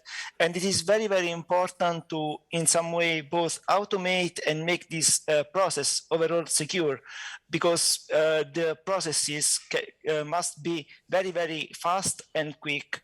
And we cannot imagine a future where we have to build models on data, and to exchange such data, we need to have a lot of procedures in the middle just to guarantee that the companies to which I'm sending part of my data will handle them carefully. So we need something that is automated, something that is policy-based, and something that controls automatically and autonomously what is happening with my data. Because as also Theo was mentioning, data leakage may happen at various stages. Sometimes in cybersecurity, even when you destroy something that is physical, a document, for example, it's still possible in some way to get it back and have some information out of it. Also, the proof that the document existed sometimes suffices to start, for example, an investigation or stuff like that. So it's very, very important that we are able to secure data, to make SMEs, and especially those who work with AI, to have secure processes to handle data in a very careful and compliant and consistent way during the whole data life cycle. That means by when the data starts to exist to when the data is destroyed, the SME must know and the companies must know what is happening to their data. Thank you. You're earning your money with AI, data spaces, security, and the sort of interaction and overlap. Thorsten, when SMEs want to earn money with it, what type of business models would you see are valid, viable, potentially for them in this space? Well, that's the golden question. First, I would like to add to the previous speaker that in addition to the cybersecurity issue, it's also a legal issue. So if someone shares the data, you access the data, you do something with that, and then something happens, who's liable? So in the build infrastructure environment, which is highly fragmented, siloed, businesses are rather reluctant sharing data, And one issue is that if you share the data and the architect, and then there's an SME, there's a startup doing something, and then the building collapses, and who's liable suddenly? So in that federated process, it must be also legally safe to share data, not just in terms of protection that my data don't leak somewhere. So there's these two components. I think also what's where there's a discrepancy between that risk-based approach, what we see in the AI Act proposal on the one hand, and what the industry really wants to grapple just to make, create new businesses, create use cases and transform them into business cases. And it's pretty difficult. So you have all these data. What are you doing with that? So, and it's not just you sit there, come up with an idea, and that's it. So it's a lot of trial and error. It is, building alliances, building a consortium, participating in finance projects, etc. So I think that's it's an experimental approach, as some of the previous speakers said, that even the regulatory part is an experimental approach, because we just don't want to regulate something, or something we should not regulate it, where we even don't know what's the business. What we see though, what has been pretty straightforward, but that's typical in the operations technology space, is efficiency savings. So AI has been used quite extensively to make things efficient, to reduce costs. So but on the other hand, if you want to generate revenue in the industry space, that's much more difficult. And I think here we are still really exploring and really discovering new opportunities. So that would be my view on that, Mark. Okay, thank you. You mentioned collaboration, and this is a question that I want to pose to Fabio. When it comes to AI and innovation, it's all about collaboration, partnering.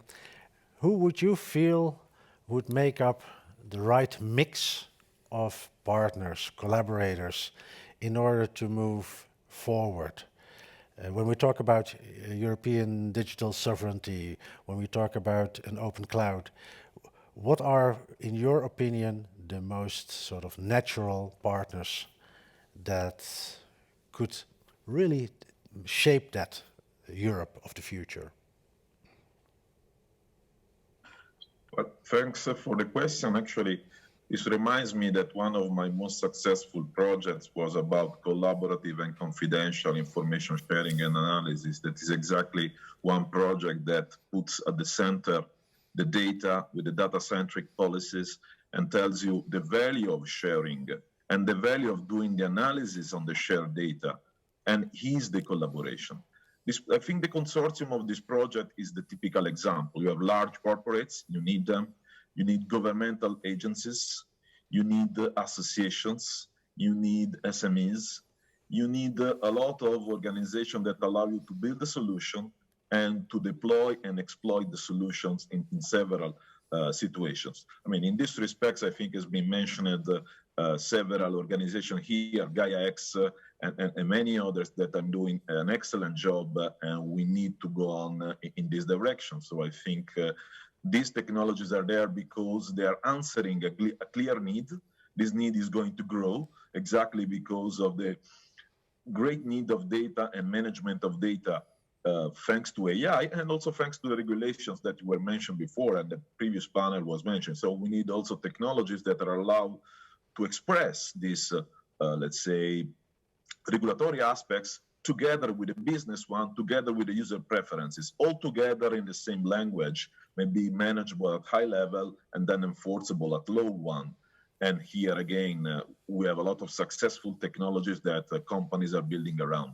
So I think partnership should bring together, I mean, as I said, governmental agencies, RTOs, large corporates, SMEs, end users, and so on and so forth, and definitely standardization organizations. And again, the project I was developing before was based on open source software. So I think the key players are definitely around to continue to go on in this direction that I think is still growing. I like what Theo said, is the future actually what we are discussing here. Thank you. You mentioned that in your previous project you made use of open source. You see value, and that's a question to you, Fabio. You see the value of open collaboration approaches, or do you also see maybe some risks attached to it? Well, I'm a civil servant, so I'm as a RTO, I'm a public body, so as practice, we develop products for the social good, and so for me it's absolutely natural to use and to produce open source software. I think there's a value in it, and there's a growing trend, as Antonio said, you mentioned, and I think that's clear that we need to go on in this direction. I mean, like clearly I'm speaking about clearly a governmental RTO. So from this perspective, but I think Theo and the other colleague in the panel can also say something about this. Thank you. Theo, what is your take on or your attitude towards an open collaborative approach based on open source governance principles? Over the years, working in government, then in telco, and now in Huawei, and also in academia, I have seen a lot of different approaches to open source and to closed source as well. My view is that for situations where we need trustworthiness and collaboration, it is natural to have a significant core of open source software. At the same time, it is natural to expect that companies, both large companies and especially smaller companies, would want to protect their API, and for certain functions, having a closed source may be important. My view on this is consolidatory from the point of view that I think that open source should not be afraid of closed source, that open source should be open and innovation accommodating in the licensing, not closed in the licensing. And whenever I have seen communities that are based on open source, on liberal licenses, and on growth through open source, I have seen them grow over time from strength to strength. Wherever open source try to close the community and overregulate their own community with restrictive licenses, the community perished. Also, closed source, whenever it was very clear, modular, and had very clear usage and very clear functionalities, was often included in bigger projects that were mixed from the point of view of calling potentially closed source libraries. But on the assumption of trustworthiness, on the assumption of very clear modularity, on the assumption of very clear functionality. So my view is that open source eventually and openness will prevail. Openness is bigger than open source. Licensing should be innovation supporting, and by limiting innovation, be it in open source or in closed source, we're harming ourselves.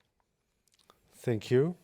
Antonio, from a business SME perspective, what would be your license of choice? What would be your ideal license to build a business on, and at the same time using open source? Yeah, I really with Theo suggestion about really depending on the use case. I do believe that there are technologies, especially core technologies, that need to be open source, because in that way you enable yourself and your company to have a community and to grow a community around. And in that case, the real value of your software, okay, the real economic value also of your software is mostly on the community that is using that software. I can mention many examples of startups that have grown a lot around open source technologies because they were able to create a community of interest where there was open collaboration and innovation around that particular software. But I do believe that there are specific functionalities that you may want to have, like some IPR, especially at the very beginning, just to have some sort of your own approach to the matter, or to experiment some specific features that may be requested for specific customers. So I do believe that the integration of these licenses are very beneficial for all. So I do believe that there are many open source licenses I really like. There is the Eclipse one, the Apache one as well, are very, very open, and they enable a lot of collaboration around software and the creation of a community that is interested in making the software and the specific project to grow in quality, in adoption, and in innovation. And these are three aspects that are very, very relevant for all SMEs, I believe. Thank you. That is a very comprehensive answer. As a former SME owner, I'm sort of relating to that very much. Thank you.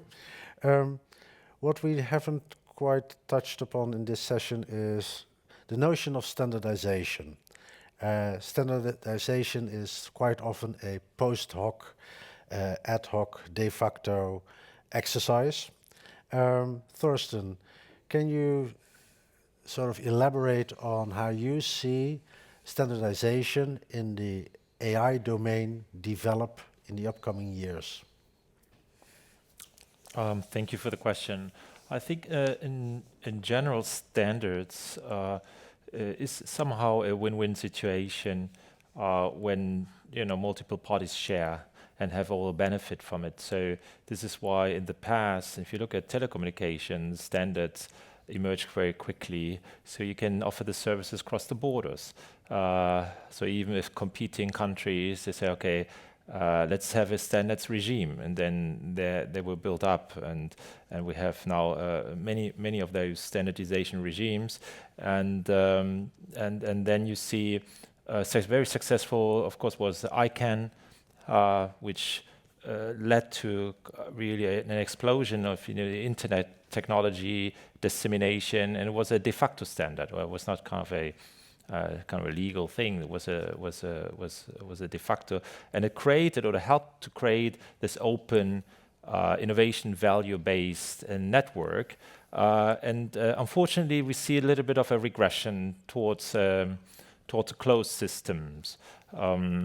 Or the so-called balkanization, where you have offsprings of standards. That standard is not just something where you take best practice and you put it into the system and to create efficiencies.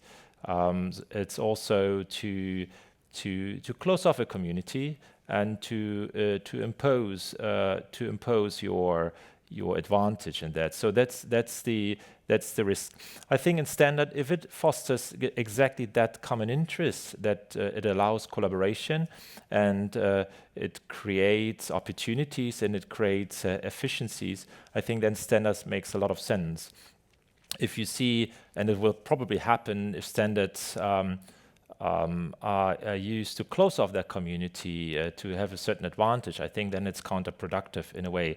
But I think in the AI space, maybe it's a little bit premature, to push through some standards. But having said that, in terms of security or privacy, biases, explainability, or A for sustainability or sustainable AI, I think those areas make a lot of sense to think of, and this has been happening quite a lot, and we see almost an explosion of those frameworks to think of some codes of conduct and of, if you wish, standardizing some of those processes for sure.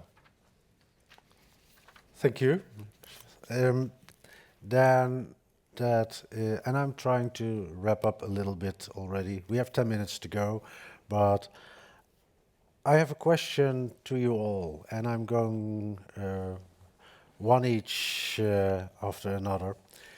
Fabio, from your, let's say, helicopter view in Europe, if you see that SMEs play a pivotal role in the future of AI in Europe, for the lack of large enterprises that are available, or the amount of enterprises that are available in the European space, what would you say SMEs need to do in order to remain current, to get that pivotal role and to keep it?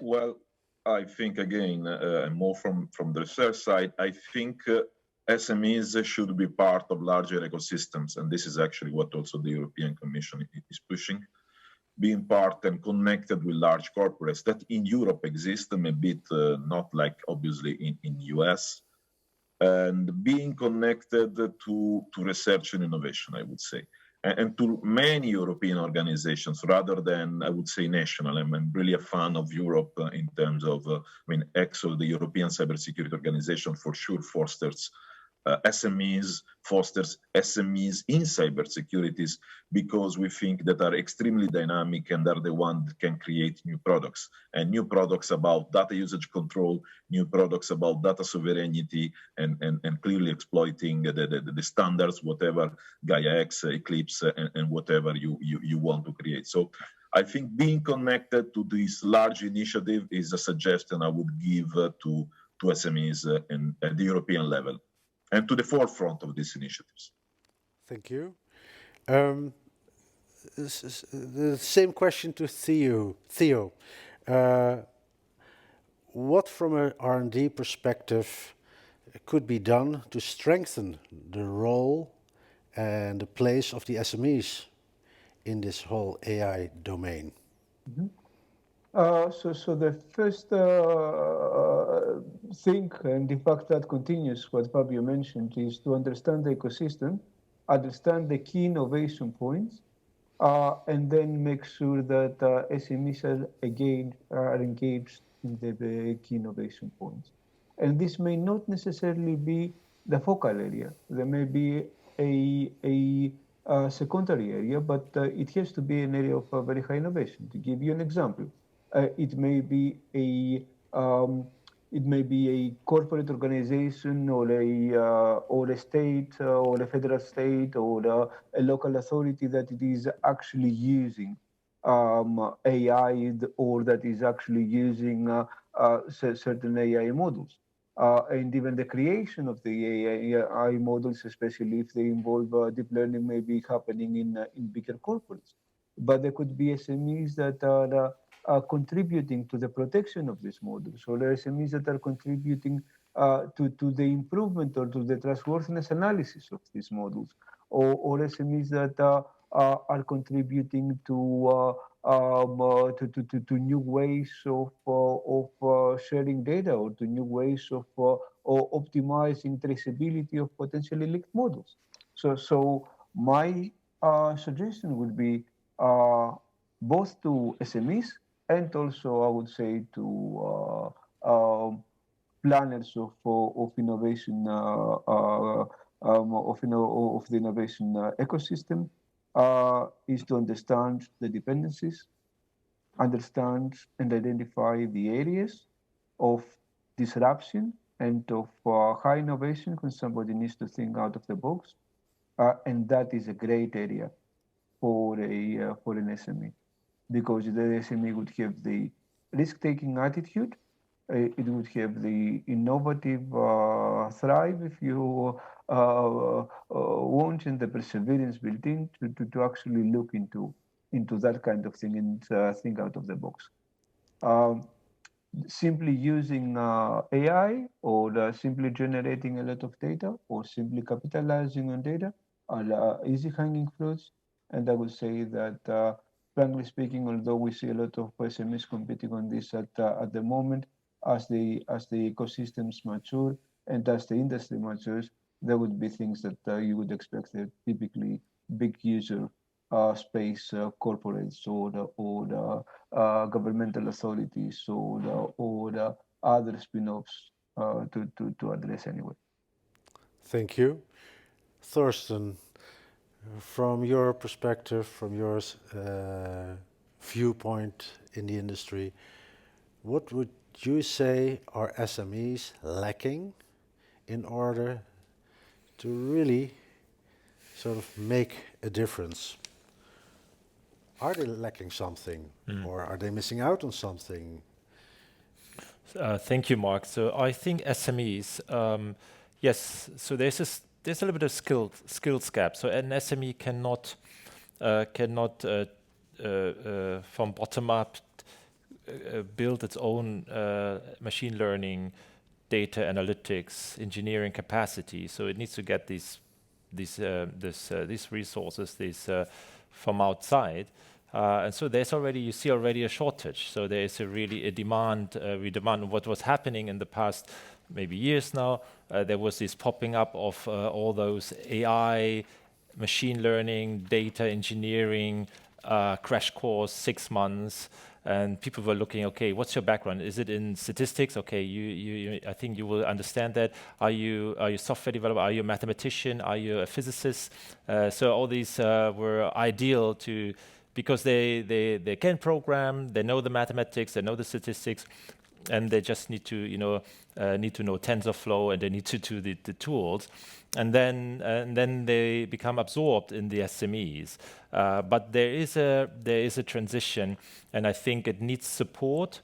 It needs support from the government in order to have that. Maybe it needs change in the educational system. So I'm not an advocate now, we have to do all STEM, and that's the most important. That's not what I want to say. But so there needs to be a positive conditions so that the SMEs can pick up and can speed up in that transition towards more data-driven, AI-driven business models. Thank you. Antonio, having heard this, tomorrow is a new working day. What can you pick out of this in order to build your business further out? Well, there are many things I can pick out from tomorrow onwards, but also for today, because there are still some hours of work even today. Well, first of all, I think that it's very important, as both Theo and Fabio were mentioning, the collaboration and the constructive environment that can help SMEs and startups to grow together with large corporations and public institutions. I think that the right mixture can help us grow in the right direction. And from my point of view, we also need Europe to grow a lot of large enterprises out of current SMEs. So this is something that we must do, I think, as Europeans, and it is very, very important. And I do believe that via this collaboration and via this mixture, we can grow. As also Thorsten were saying, we have also a very significant skill gap and also a talent gap, very, very important, because there are not that many people who can do the matter and who can really handle this matter with very ease, let's say, or they know the subject very well. But I also believe that we have very high-end skilled talents as well on the other side. So we have to help each other in order to, let's say, close the gaps and help the other companies where she is missing some things that we already know. We are speaking about cybersecurity and AI. I'm pretty sure that there are companies who need cybersecurity skills and companies who need AI skills at the same time. So this is I think the mixture that we need to create, where we can help each other in order to grow all together. This is something that may help us all. And so that's why I do believe that we already are doing something in order to create a secure collaboration environment, and we want to continue in this direction. Well, thank you very much, Theo, Fabio, Antonio, Thorsten, for your contributions, your insights, your experience that you have shared today. We have come to the end of this session. And once again, thank you very much, and hope to see you next time in real life. Thank you. Bye. Well, thank you, Mark, and thanks to our panel. That concludes our second topic, and we will now take a short break. Hello, and welcome back to Foundation Forum 2021. We are now at our final topic, the road ahead, securing a global AI ecosystem and standards, which will be moderated by Professor Ray Walsh. Ray, over to you. Thanks very much, Paul. Yes, so you're welcome. and I will be introducing the speakers in this particular session. My name, as Paul said, is Ray Walsh. I'm the Director of the EU Observatory for ICT Standards and convener of the UOS Foresight Committee. So we look at upcoming and future challenges in standardization within the European context. I'm also ISO and AI and data standards developer, and the National Coordinator for the Gaia X Hub in Ireland. And it's my great pleasure with this final panel discussion to focus on the latest developments in the standards for AI, as well as the drivers for future work in AI security and privacy standards. The inviters experts will share insights on data governance, the challenges of standardization, and how to realize secure international data spaces. So, without any further ado, I'd like to introduce our esteemed guests, Dr. George Sharkov. And George is the co-chair of Securing Artificial Intelligence. And George is also the ETSI ISG of Securing Artificial Intelligence. And George is also the director of ESI Centre Eastern Europe, which is the Regional Excellence Centre of European Software Institute in Sofia. Professor Marcus Helford. And Marcus is the Empowered Data Governance National Research Centre of Ireland director. And Marcus is also the director of the Innovation Value Institute. And finally, Loretta Telia. And Loretta is co-founder of OpenSynBio.org, which is a cloud and AI ecosystem for synthetic biology, and co-founder of FabricX. And Loretta is also the member of the European AI Alliance. So what will happen in this session is, first of all, each of us will introduce an insight, I suppose, into the AI data and security landscape from our perspectives. And first to take the stage is George Sharkov. And George is going to talk about securing artificial intelligence from an ETSI ISG perspective. Over to you, George. Thank you. Good evening, and deeply regret that I could not join you there on the panel. Hopefully next year other things will look better. Thank you. And happy to be on the panel with such competent colleagues. The point of artificial intelligence, securing artificial intelligence landscape in relation to the standards, this is a complex area. And to face the challenges of the new field of especially the threat vulnerabilities and the need to secure AI for future applications, at ETSI Industry Specification Group, which is a kind of a lightweight technical committee, let me explain it like that, was established in September 2019, and there is a significant overlap of the core group members with the technical committee cyber at ETSI, which is quite logical, having in mind the subject, and the three aspects that are in the roadmap of specification group activities in the area of standards domain. They're like the main goal is the direction of securing AI, so to protect the AI and study vulnerabilities and so on. And the second area is where AI is a problem. This means where AI is. Can you go back to the first slide? Sorry. Yeah. Thank you. Bottom right. And where AI is used by adversaries and the malicious use of AI. Well, we have to study, because we have to efficiently defend against that. And the third one is the use of AI to empower, to enhance the security or the defense tools and techniques to protect both against conventional and AI-empowered attacks. So these are the three areas. Of course, in order to start with that, the next slide, please. We have to see what the landscape is, and starting with the securing AI, to see where the vulnerabilities, the threats, and how to assess the risks of AI being compromised.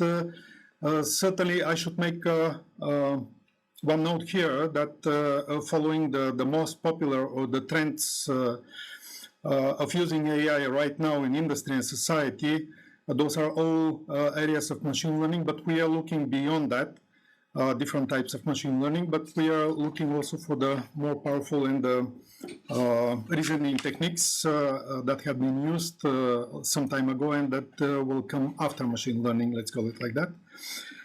So at the moment we look at the threat landscape for the machine learning techniques. However, we do not limit to that. So the working items that we are focusing on and that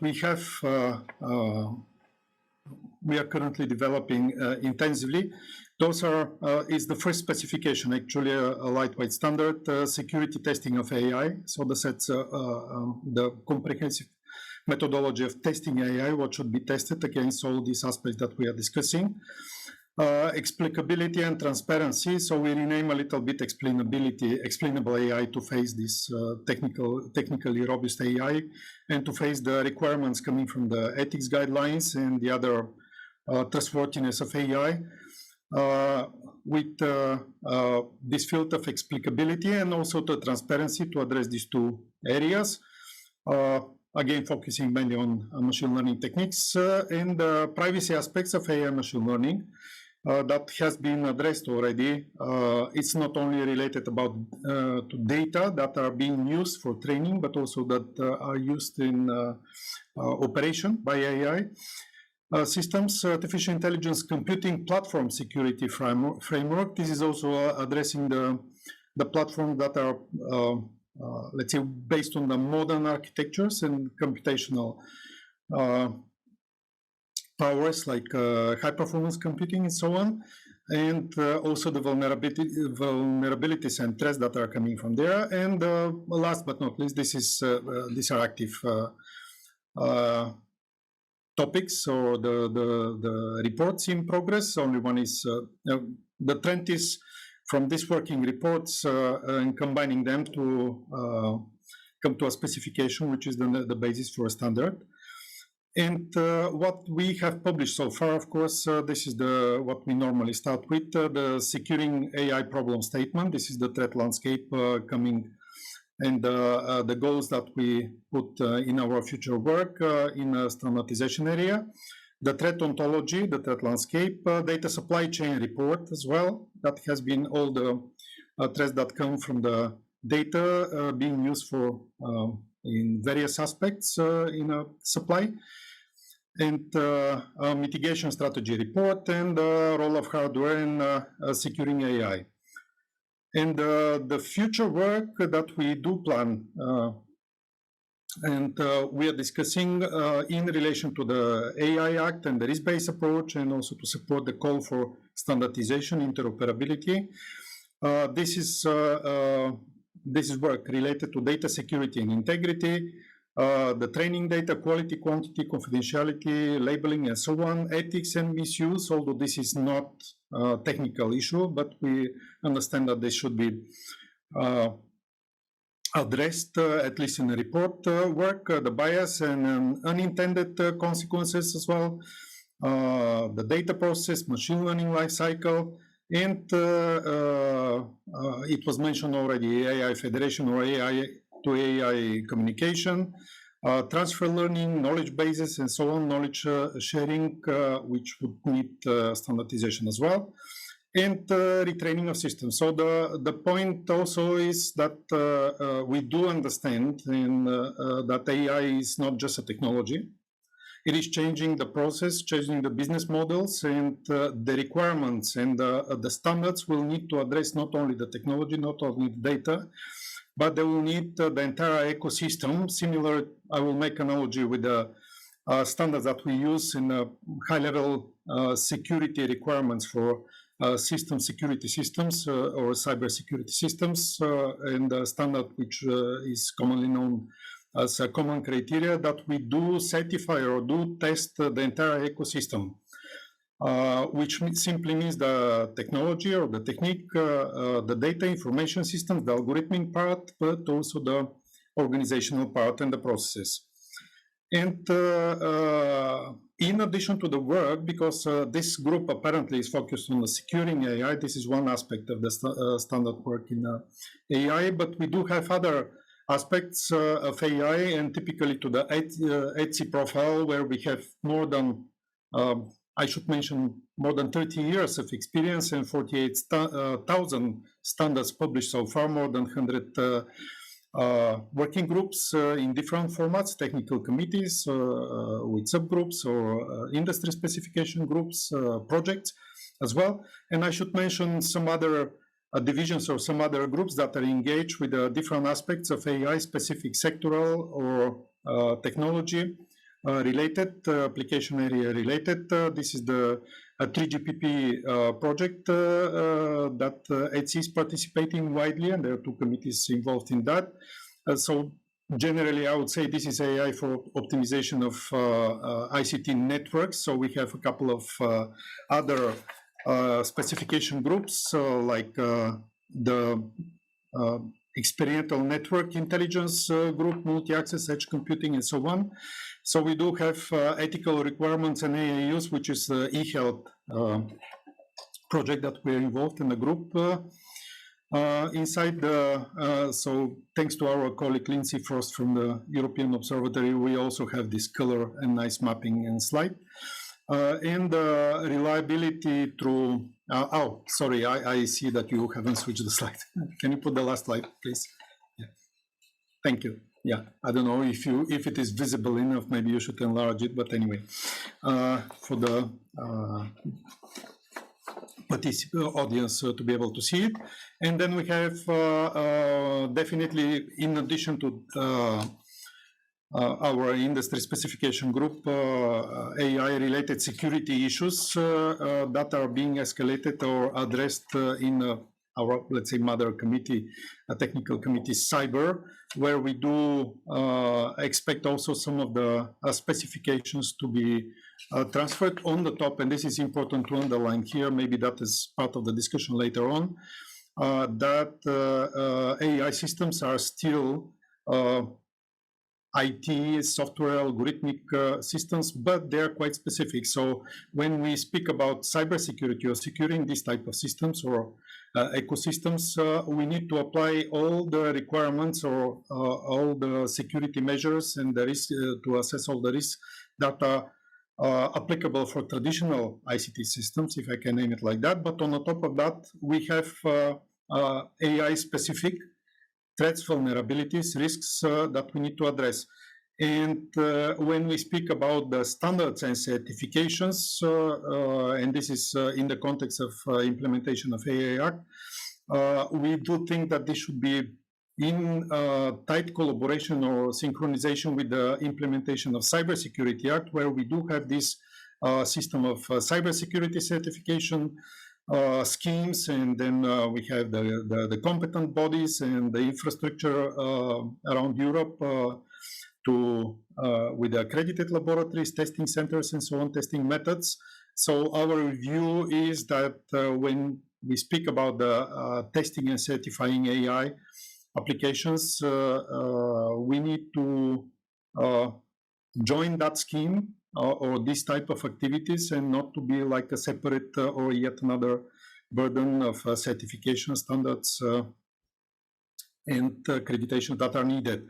And then, of course, we have a couple of other groups that are specifically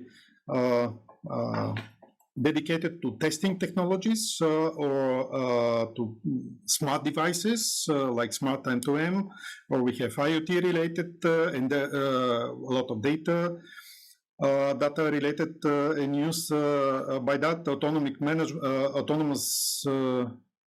management and control intelligence for self-managed, fixed and mobile integrated networks and so on. So with this, I will stop. So we have a lot of additional bodies which are domain or sectoral specific that address AI, other aspects of AI, not only about the security of AI. And maybe some of them are much more advanced in terms of practical applicability especially talking about the IoT, autonomous devices, and network management, optimized network management. Thank you for the moment, and open for the discussion. Thank you. Thank you very much, George. That was a very broad and very detailed sort of landscape of some of the standardization challenges that are necessary within the AI ecosystem.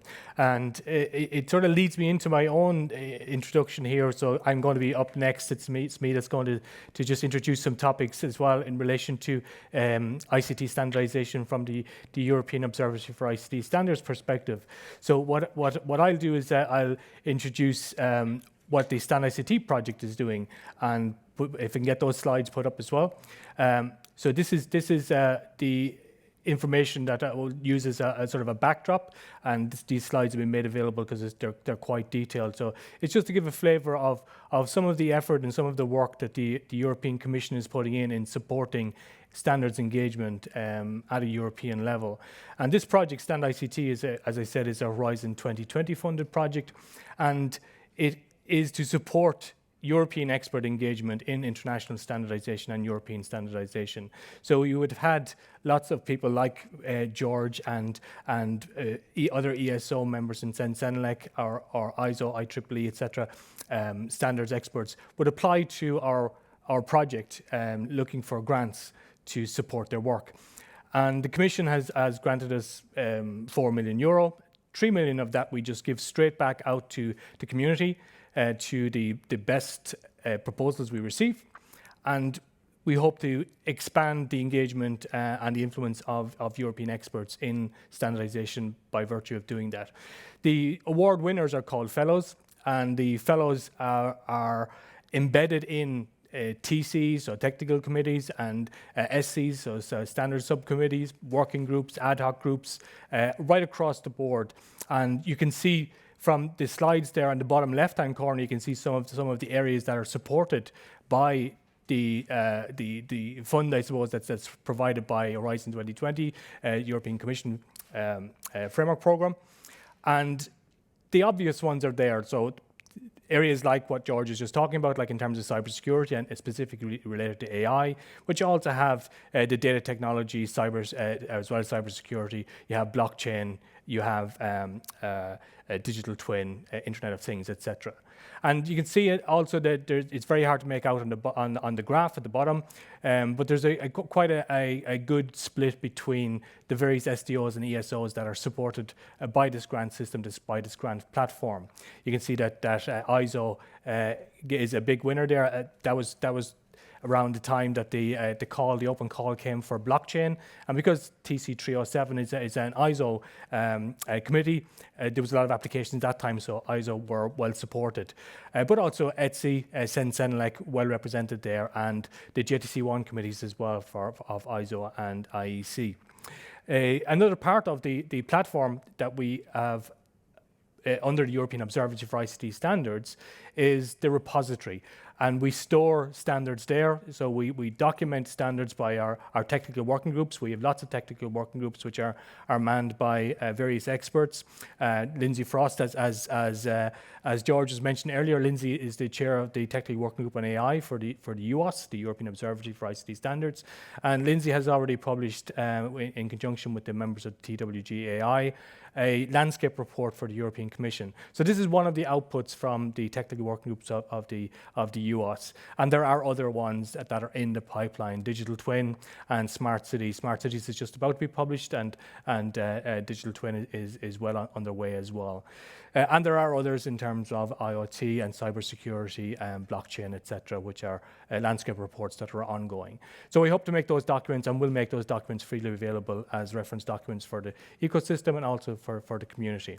And then there's a snapshot there on the bottom middle part of this slide, which shows some of the chairs of the technical working groups. Lindsay on the top left-hand side there, but you can see Brian McAuliffe and Fiona Delaney and Matthias Pox and various other leaders who are involved in the technical working groups within the European Observatory. And as we roll out more technical working groups, we'll be expanding our remit. Each technical working group will do a landscape report and then a gap analysis for future standards and provide that back to the public. So that's just to set the scene from going from the ETSI standards that George has laid out and the cybersecurity aspect and AI security aspect of his work, and that this is sort of funding through the European Observatory to support some of that engagement as well. So that's me. Next up is Professor Marcus Helford, and Marcus is the director of the Empower Data Governance Research Hub in Ireland. It's a multi-university, multi-centre hub of about 1,000 researchers, access to 1,000 researchers. And Marcus is also director of the Innovation Value Institute. So Marcus, I'm going to pass over to you and just bring up your slides so that you can introduce the work that's going on in the Empower Data Governance Centre. Thanks, Ray, for the kind introduction, and also welcome from my side. Unfortunately, also virtual, but hopefully next year we have all the physical face-to-face meetings again and the discussions around this. So yeah, as Ray said, so I'm the director of a newly established research program on data governance.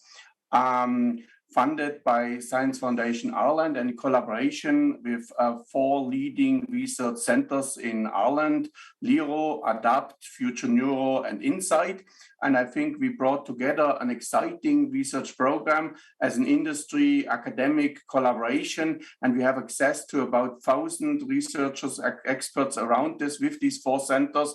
So a large-scale initiatives around data governance to make these data spaces and that data ecosystem as a trustworthy, as a standardized way of data sharing in the European Union around this. And I don't know if you see the slides now. Yes, so the slides which have 5 pillars, 5 streams on research, and I'm quite excited about that it's really multidisciplinary. So in the center, we have, for example, technologies, AI, high-performance computing technologies, digital technologies, to, for example, ensuring the privacy-preserving technologies. I think there's a lot of possibilities around this to apply technologies, to apply new algorithms around, and to do that on scale, basically. So to have data privacy on scale.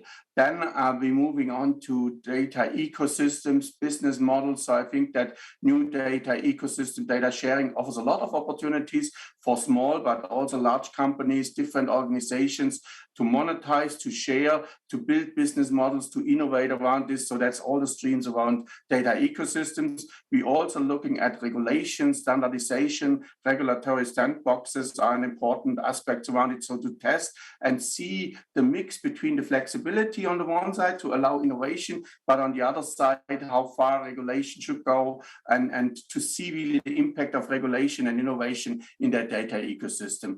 Then a stream where also Professor Ray Walsh works and leads that on governance and standards, where we look at frameworks also from an organizational point of view, processes, frameworks, data quality aspects around this, so to standardize data governance in that way to make it comparable, but also replicable and in the standards way. And then the 5th stream is centered around people-centric, ethics by design, privacy by design. So all the wider aspects what data governance requires and involving citizens around this. And as you see, the 5 streams from technology to ecosystems to people-centric design is truly multidisciplinary. And we're working on various details. So what you see on the slide are the detailed tasks. I won't go into detail at this stage. We might have some aspects in the discussion. But yes, so I think it's an exciting opportunity. If you're interested in that, there's the webpage on the website as well. We're working with small companies together, but also with large companies. So building a really truly ecosystem, a community around data governance to bring that to the next step. Fantastic. Thanks very much, Marcus. And it brings that ecosystem together, like where George talking from a standards perspective and from the standards development organization perspective from a European body, and then with Empower, like a research center which has multifaceted arms to its bow and crossing multiple disciplinary areas.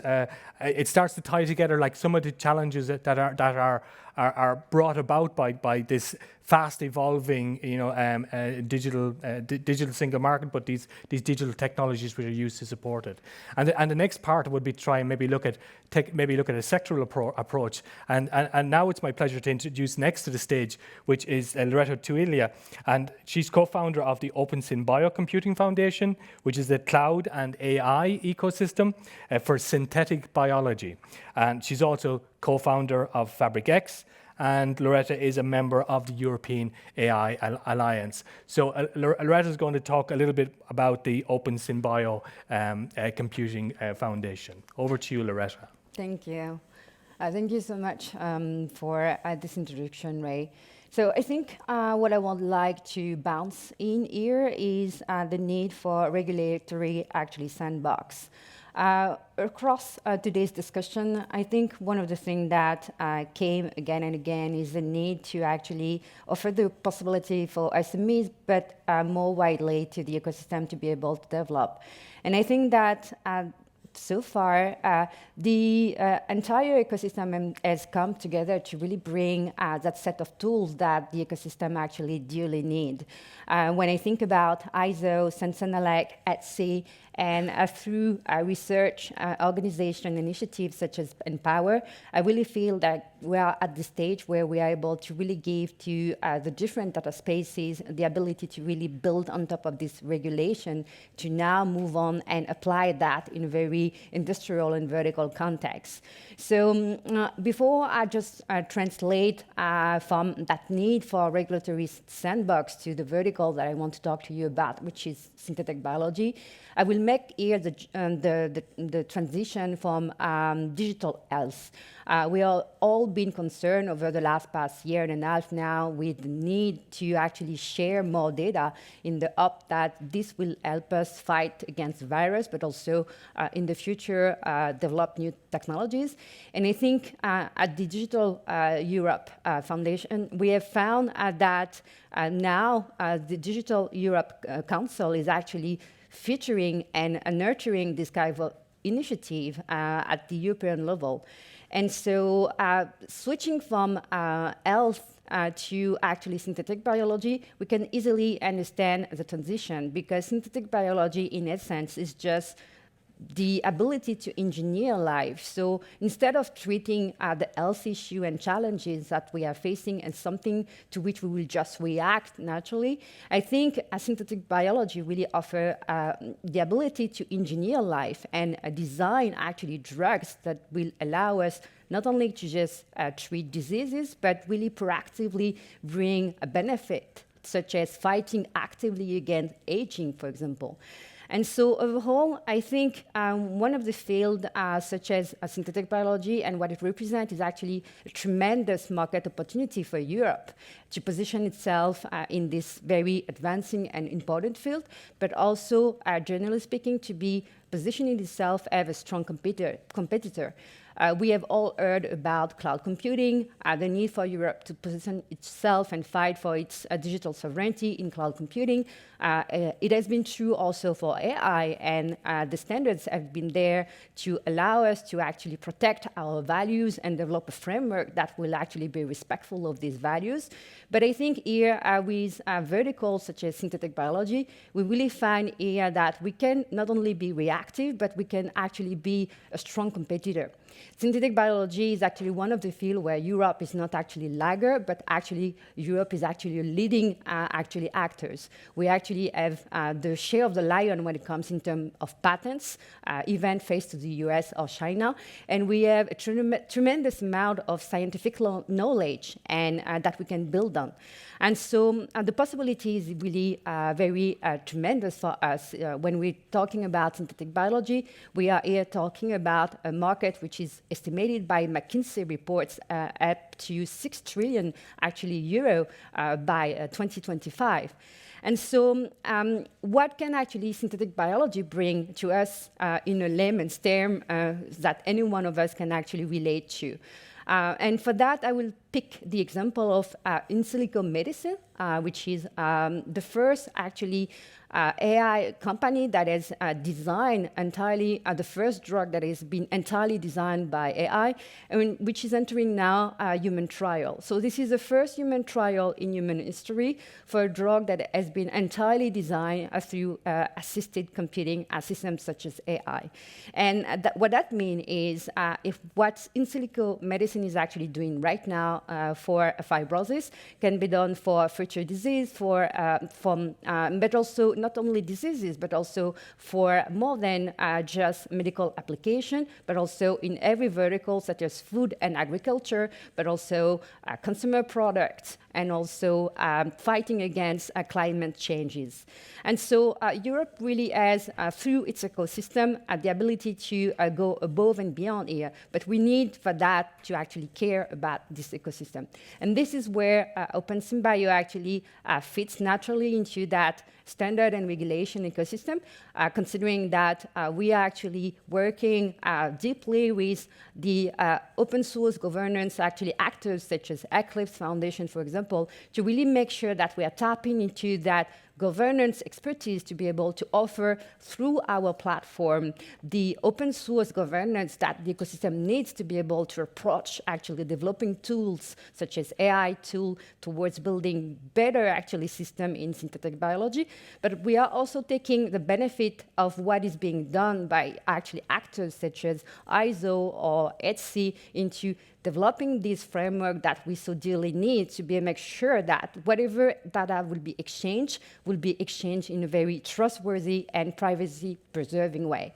So I really think that it offers for us actually a strong market of opportunities. If I were actually linking back to a very famous actually key player, which is Eric Schmidt. Eric Schmidt commented in November 2019 during the Symbio Beta conference that one of the key actually elements right now in the development of synthetic biology is the need for open source. And at OpenSymbio Beta, we really endorse and support that strong need for open source development, and we want to embed that into that regulatory framework. And we really think that right now is actually the perfect timing to do it. So really happy to talk more about it, but definitely looking forward to the development of this industry. To give you a final note, our ecosystem is actually thriving. Right now, the latest actually raise, very important raise. In France, we can think about Tree Frog, a company that has just raised 64 million, and we can think also about Guinness Script, which has just raised actually in October 2021, just shy of 142 million. So this makes of this company the kind of company that we were talking about today, hyper large actual companies on top of which we can really build and develop our ecosystem. Thank you. Thank you very much, Loretta, for that. It's fascinating. It ties together like the vertical aspect of the AI ecosystem as well. And we've also already mentioned with George and the standards, and with Marcus on the data governance aspect of this, of the controlling of the digital ecosystems. And that brings us to the question and answer session now, which is the panel session. We're going to just start with you, George, actually, just to bring it back to you, because we've talked about sort of innovation and there's an innovation cycle or life cycle, I suppose, from research to globalization effectively. And people talk about regulation versus innovation. Like, do regulation and innovation go hand in hand? And what way should what's your view? What's the ETSI view on that, George? Well, first of all, we should be quite aware where the proper place of the standards is, because you have let's say in the global ecosystem, you have two views. So you have from the research and innovation, the ideas that this is the so-called push side, that bring innovation or new solutions to the market. And on the other hand, you have the market, or on the top side, you have this, the pull side, let's call it like that. And the famous S curve that shows this push and pull collaboration. In the middle somewhere, it's a kind of tipping point that you start depending on a new technology.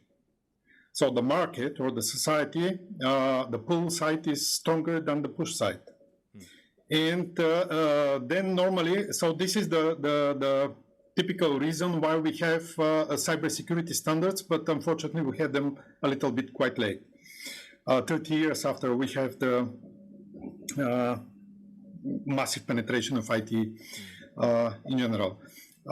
So the point is somewhere in the middle, the standards would have two roles. So on one hand is that the new ideas or new research or the innovations to be able to quickly enter the market, they need to interoperate or they need to collaborate with the other systems. So this is where the standards stand from the bottom-up side. On the other hand, the market needs to be ensured that whatever innovations that are given, first of all, they are compatible with the others, the other digital ecosystem in a way to call it. And then the second thing is that you have certain requirements, regulations for trustworthiness, technical robustness, security, and so on that are met. So therefore, the standards, they have on one hand, they have a role as an enabler or market competitiveness, so that the new research and innovation, to the contrary of the commonly expected that this is bureaucracy and that limits the research and innovation. No. If you have the standards that are adapted to the new technologies really and applicable to the new technologies, then they will help this research and innovation. On the other hand, they will help also the market, because if you have requirements, and this the mapping between the regulation and the technical requirements and the technical organizational requirements that are explained in standards, and then you have a proper certification framework as well for that, then you ensure that the market side is will receive these innovative products or the new product services that are given will receive trustworthy solutions. So definitely, if you consider regulations as barriers or like putting limits or red lines that you need to cross, you don't need to cross, and it was part of the large discussion we had at the European Committee, the high-level expert group on AI that was 4 years ago already established, and we published these ethics guidelines on trustworthy AI, where you have to do this balance between the regulation, the legal part, and then you have the ethical part, the ethics, and then you have the technical robustness part. And having this balance will ensure or will enable innovations or stimulate the innovations rather than limit them. But if you put a lot of red lines, or if you misuse in a way the human-centric approach or human oversight and so on, that sometimes is not applicable, or if you put regulations that are or requirements that are technically not feasible at all, or they're not adapted to the technology and the business process related. This is we are talking here not about algorithms only, but we talk about the data and the specific feature of the AI system, that they are self-learning and self-adapting systems, so they are self-evolving. With all the issues with the repeatability, transparency, and so on, that need to ensure this trustworthiness. Yes. Absolutely, and I think that's a very important point, that the innovation is fluid, and that standardization, their standards are living documents. They co-evolve with the technology. They don't just appear and disappear at 2, 3, 4 year periods. So the evolution of the technology can be supported by engaging early with standardization. It gives you that interoperability at a global scale, and it's important, and I'm going to talk to Marcus about this in relation to the explosion, because like trying to get your head around the amount of data that's out there at the moment, like they say that data is the oxygen that's fueling this digital transformation, and data governance is becoming more and more important, and where Empower comes into its own. Then, Marcus, like, is trying to put structure, like the standard structure and being a foundation and a bedrock, for regulation and certification and legislation. Then the governance is also required, for the data, these massive data ecosystems and data sharing platforms, which are coming to be deployed worldwide now. What's your take on that? Yeah, and particularly, I think the merging between digital transformation research, what we do, for example, at the Innovation Valley Institute at Maynooth University, and data governance with the Empower program, they're merging together. So, and I think that scale of data is massive. And I think an important aspect on this is actually to learn from best practices, putting that body of knowledge together, what the good data governance looks like, what technology, what processes, what standardization, how we can combine that to make really the value out of that data and to make that data ecosystem in that trustworthy, responsible world possible. And I think the way is really to standardize, and that leads then also to automated workflows to support on automating data governance. So we're talking about augmented data governance, data fabric. So to really enable the technical interoperability in a more automated way, where we can monitor data flows, where we can also, for example, check compliance in an automated way and ensure privacy in a more automated way. So I think this is a key challenge. If we really want to scale it up to that opportunity what we have, we need to think about how to combine and standardize workflows, practices, processes, and that allows them to automate and to support that. So to basically reduce the burden of data governance in that way, to support that, and by this we really create true value out of data. And I think this is the key challenge around this in that world, what we describe trustworthy data, data governance, trustworthy AI, and so on. Yeah, thank you. I will tend to agree with that, basically because if you think about it from a vertical perspective, it is true for synthetic biology, but it's actually true for any vertical.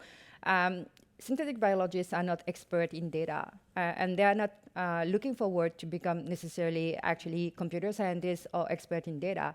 What they need are actually off-the-shelf, standardized actually framework that they can work with. And so in that environment, I think what Berana actually said earlier is actually very true.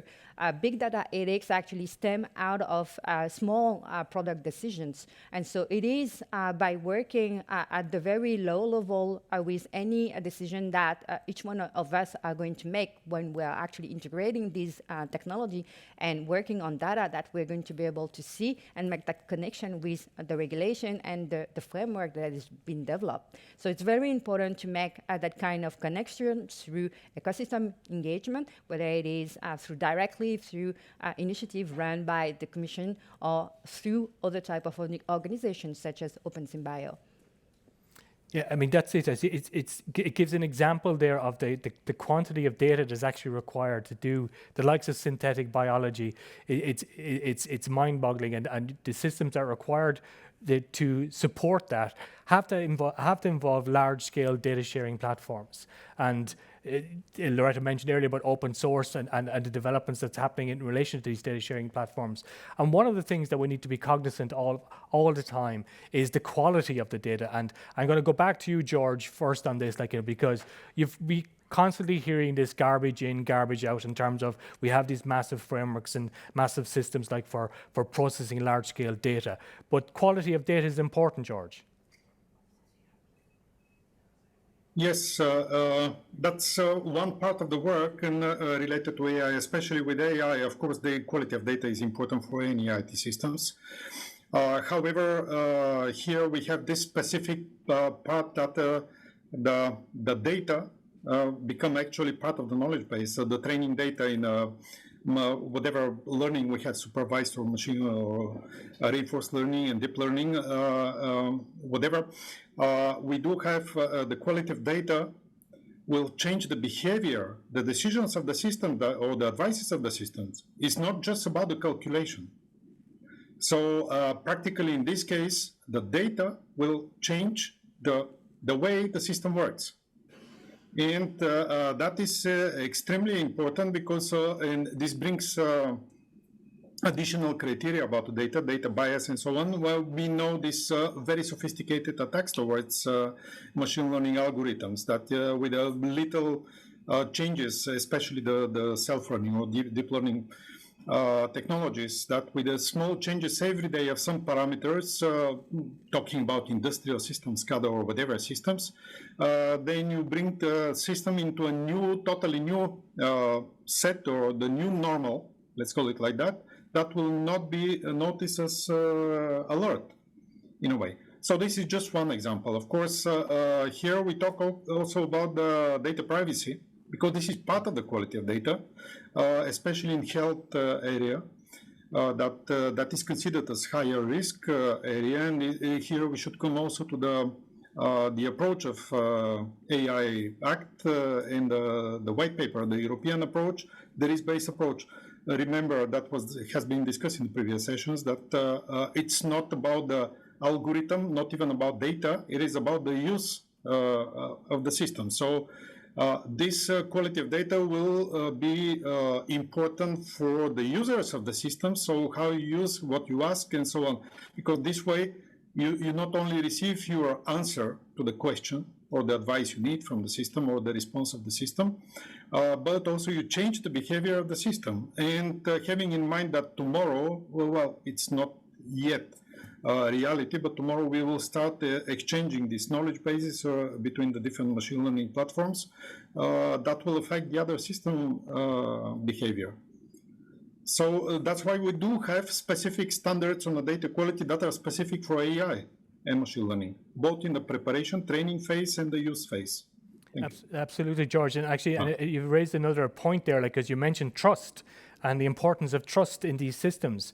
And like we all want to be able to share our data and be able to, I suppose, use the system so that we get recommended, or what's the next thing that we want to buy, or what's the next decision that needs to be made if it's an automated decision-making process. And we need to trust these systems.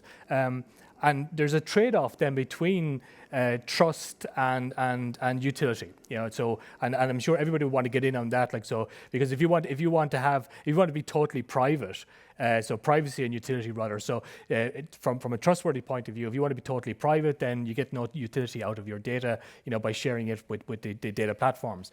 But if you're totally open, then you don't have any privacy. And it gives us all of these research areas that like the Marcus, that you'd have to take on in terms of empower, in terms of looking at compliance by design and conformity of assessment, and trying to build in these trustworthy mechanisms into the platforms that are being developed. Do you want to pick that one up, Marcus? Yeah, absolutely. And if you're talking about a trustworthy environment, so we need to combine the system perspective. So we need to have systems which we trust and which are developed in that way, in that open way that we understand.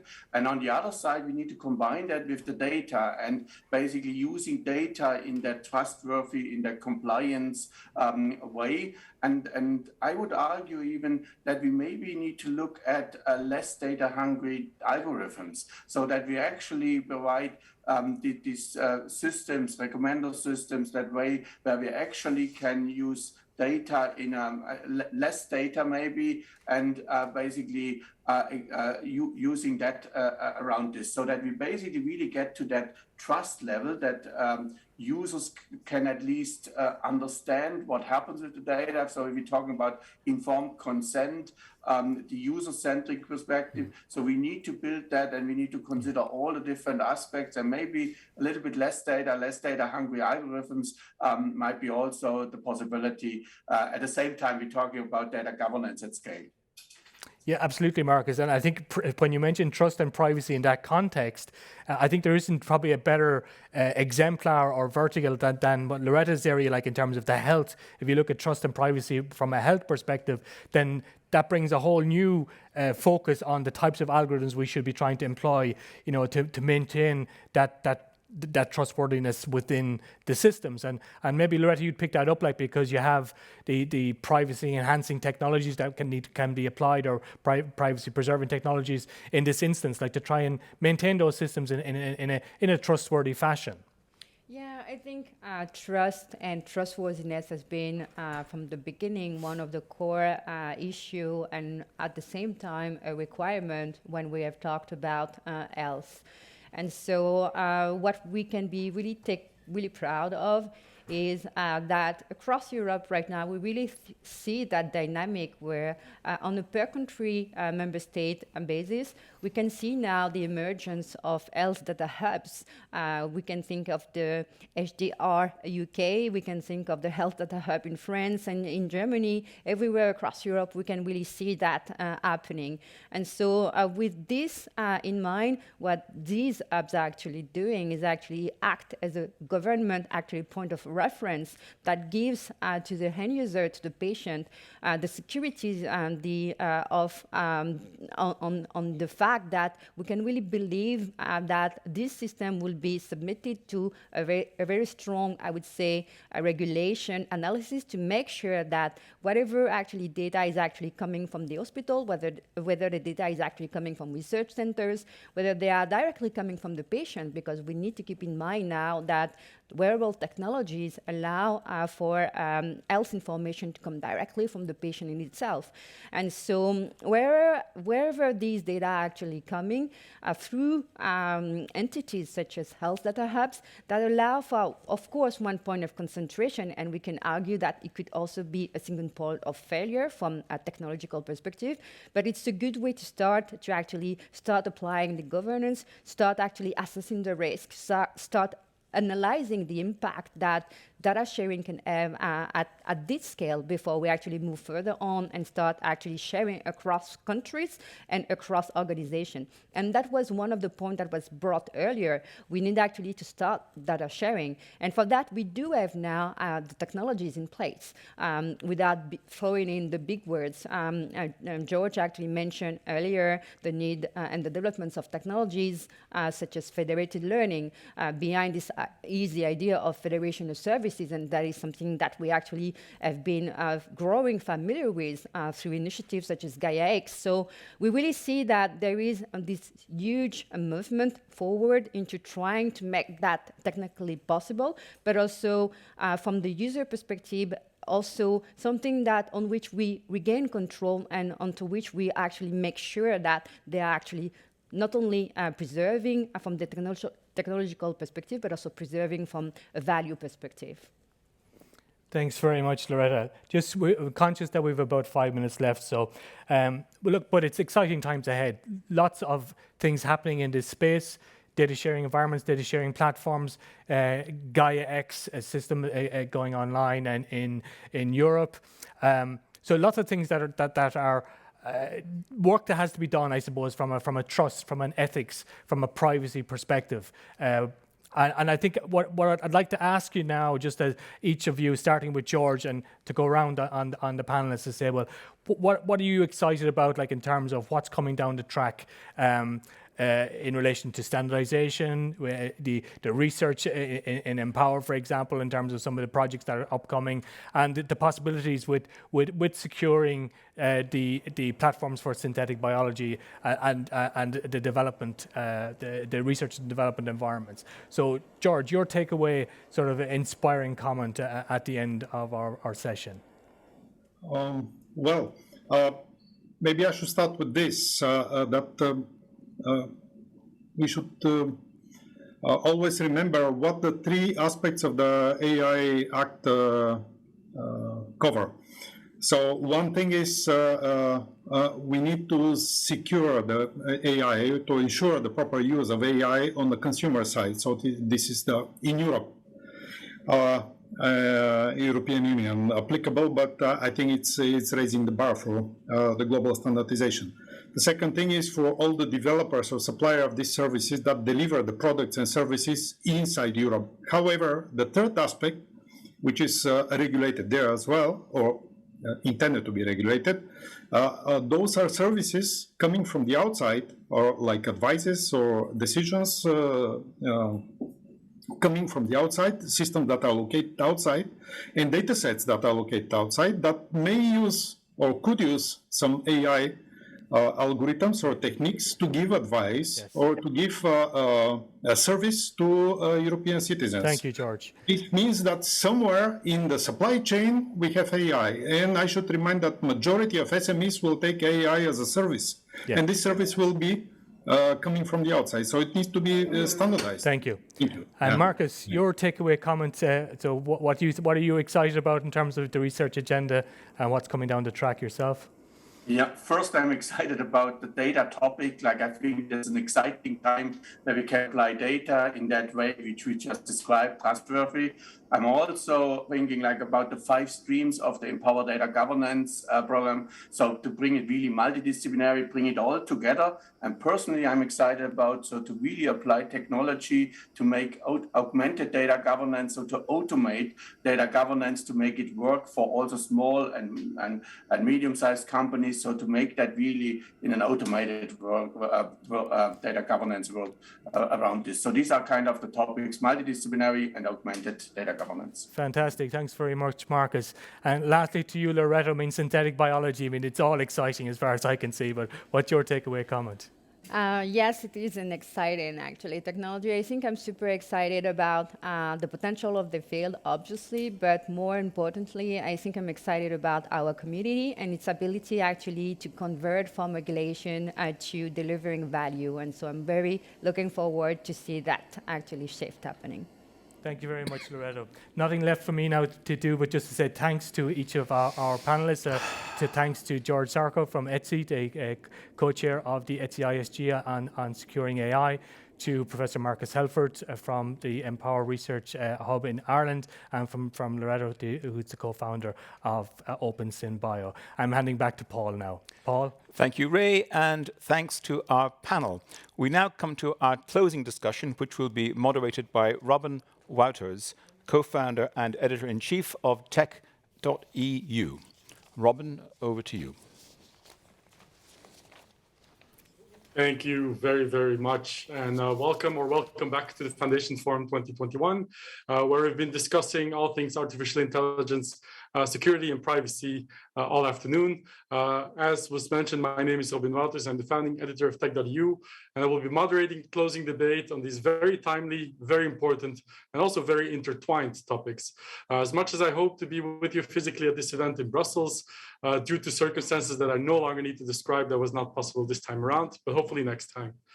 In any case, thank you so much for joining us this afternoon, and I hope that you will be learning a lot more in this last session after already quite a number of interesting interventions from MEPs and discussions featuring a wide variety, I would say, of industry stakeholders in the past couple of hours.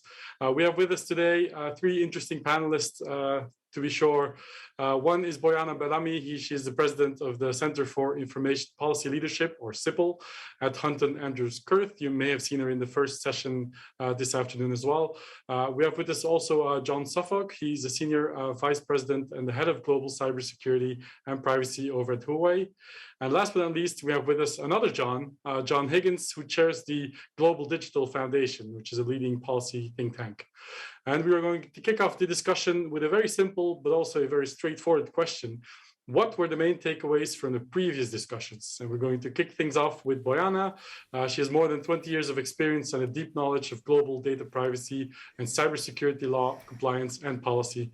Bojana, welcome. And what are some of your main takeaways? What are some of the things you've learned or prompted you to think about in the previous sessions? Robin, thank you very much. And indeed, it's been a fantastic day. My brain is literally spinning from everything I've heard today.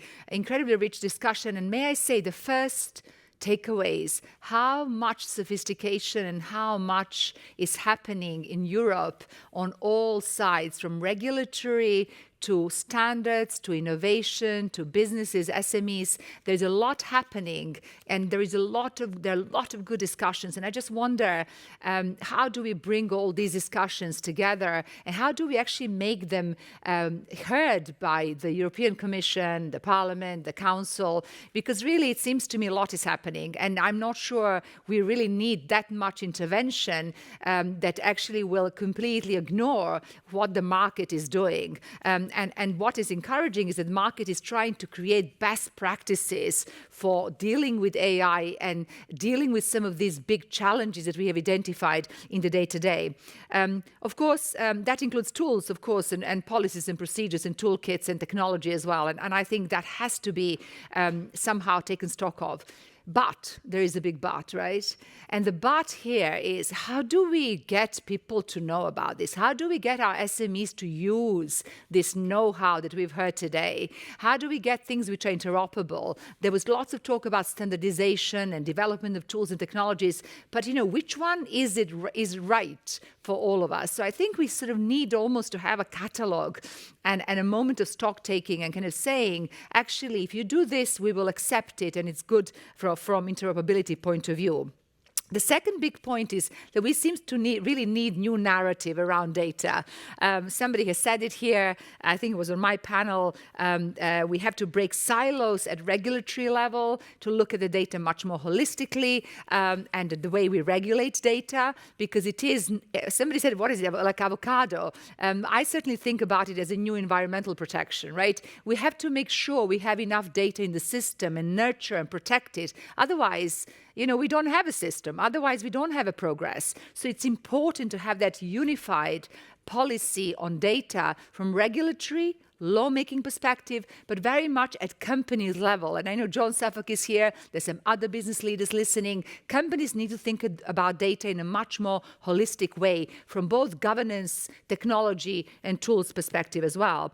And we do need this proactive data enablement, right? We need data ecosystem. We need to share data. We need to understand risk and benefits of data sharing, not just risks, but benefits very much as well. The third point, very briefly, data availability. Like everybody was talking, from SME panels to this last panel on standardization, that we need more data in the system. Apparently, 50% of time, we have heard, is spent on collecting and preparing data for use. And who's got time to do that? So we need to enable that to be done with more agility and more flexibility. Everybody needs data, not just SMEs, but large organizations as well. And there is a real call, I heard, for better automated way of sharing data, better frameworks to share data. We can't have procedures and legal requirements and check the box exercises. There has to be agility in how we share data, because if we don't do it that way, somebody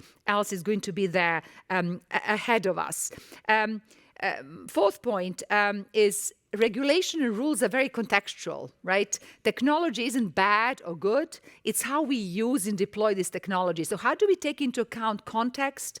How do we take into account this risk-based approach? A number of speakers have talked about that at a number of panels. The need to actually regulate in an agile way. So technology moves with big agility, big flexibility, but the rules take a long time. So how do we make sure there is this reiterative rule-making and reiterative compliance? So these would be some of my kind of first takeaways. There was a lot of support for regulatory sandbox. I was not surprised. I think just like we need to innovate with data, we need to innovate in how we regulate data. So regulators need to step up and use some of these innovative tools like regulatory sandbox and policy prototyping. And my last point is, let's not reinvent the wheel. I think we have heard this even from our MEPs here today, but a number of panelists. We can learn a lot from other areas, like GDPR compliance has taught us a lot on what to do to ensure fairness, accountability, transparency, cybersecurity, existing standards. So it seems to me there really is a lot going on that we can actually build upon as opposed to duplicate and reinvent the wheel. And then I would like to talk about data governance and accountability, but maybe we do that at the questions, because I know both Johns want to, I'm sure, share their views. Thank you, Bojana, and good to see that you've been paying really close attention to the previous sessions. I also picked up on the take my notes. I also picked up on the avocado comment. I really like that one. Okay, we're going to go over to Mr. John Suffolk, saying his full name because there's two Johns on the panel. He's the Chief Cybersecurity and Privacy Officer at Huawei. What are your main takeaways from the previous sessions, John? Thank you, Robin. First of all, let me just thank all of our contributors today. It's been a very interesting afternoon. But let me give you my takeaways. The first one, I was slightly surprised that we didn't spend a great deal of time talking about the use cases of artificial intelligence that are touching our lives, whether they're personal lives or enterprise lives today. You only need to look at banking, you can look at public sector, you can look at health, you can look at the big technology platforms. AI is pretty much, with us in many, many hundreds of use cases. Yet one of the opening comments was that we won't get a hard law or a decision for 2 years. 2 years. Well, surprise, surprise, technology is not going to wait. The competitors to Europe are not going to wait. And by 2 years' time, the market leaders will be on generation 4, 5, 6, 7 of their algorithms, their use cases, their products and services. So I think, takeaway for me is, and I know that we have this, and I think it's an excellent way that we do it in Europe, this, inclusive, collaborative way to generate rules and regulations and, if you like, happiness.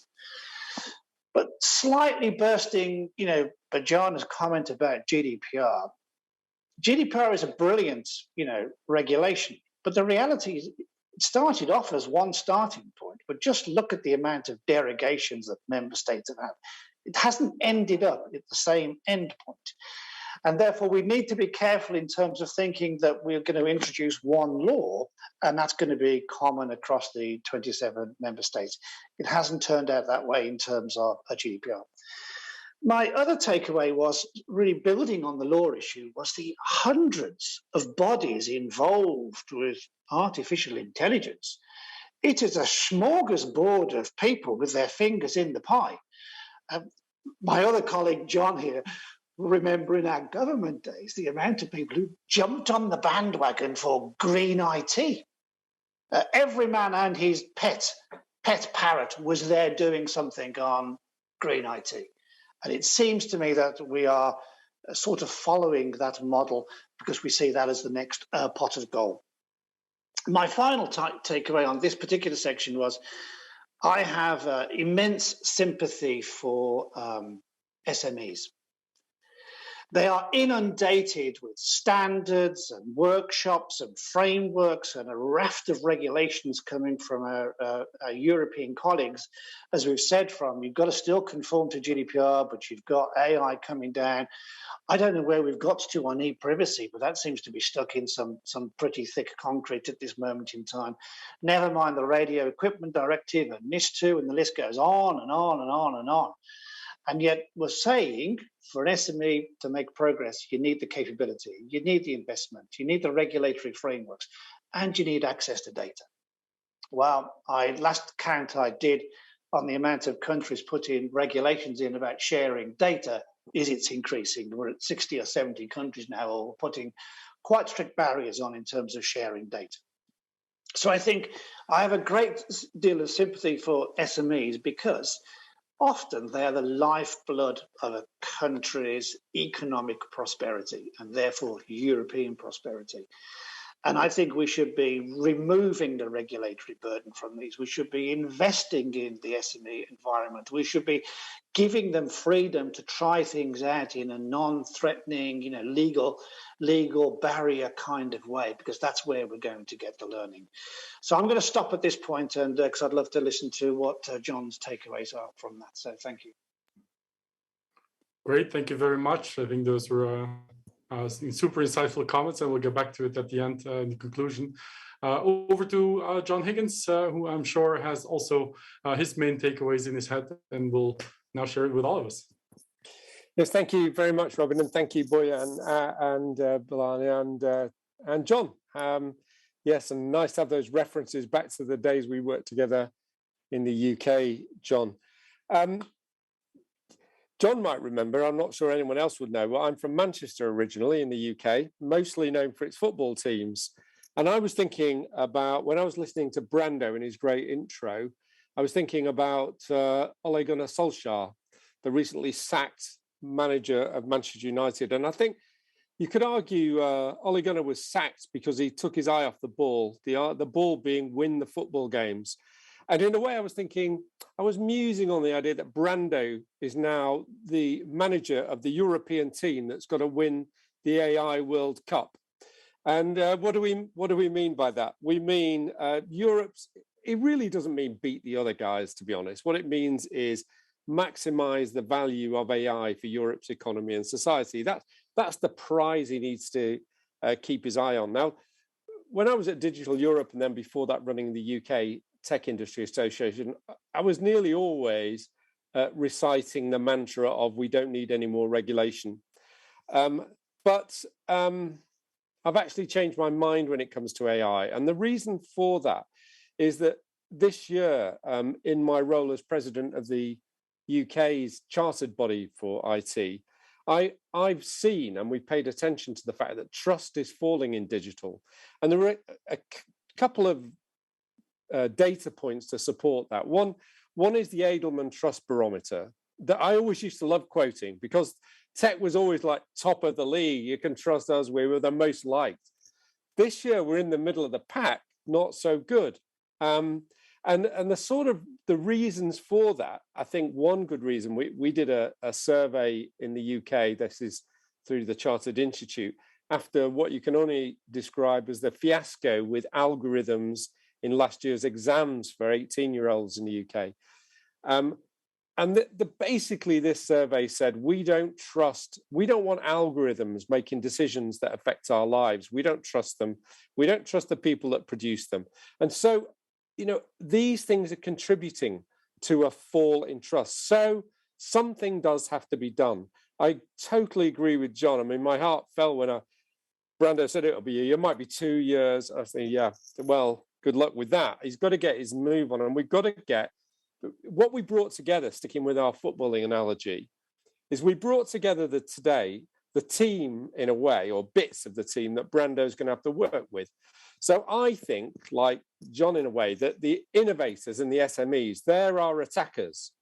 And it's up to the standards bodies, it's up to the regulators to pass them the ball. I know I'm maybe stretching this metaphor a bit, but the only people who can score goals for us here are the innovators, the SME, and large companies. I'm not a fan of this. It's all SMEs, the big companies. No, big companies, the SAPs and Siemens of this world, they do great stuff and they innovate really well. So we need to get the ball to them in a way that they can play it.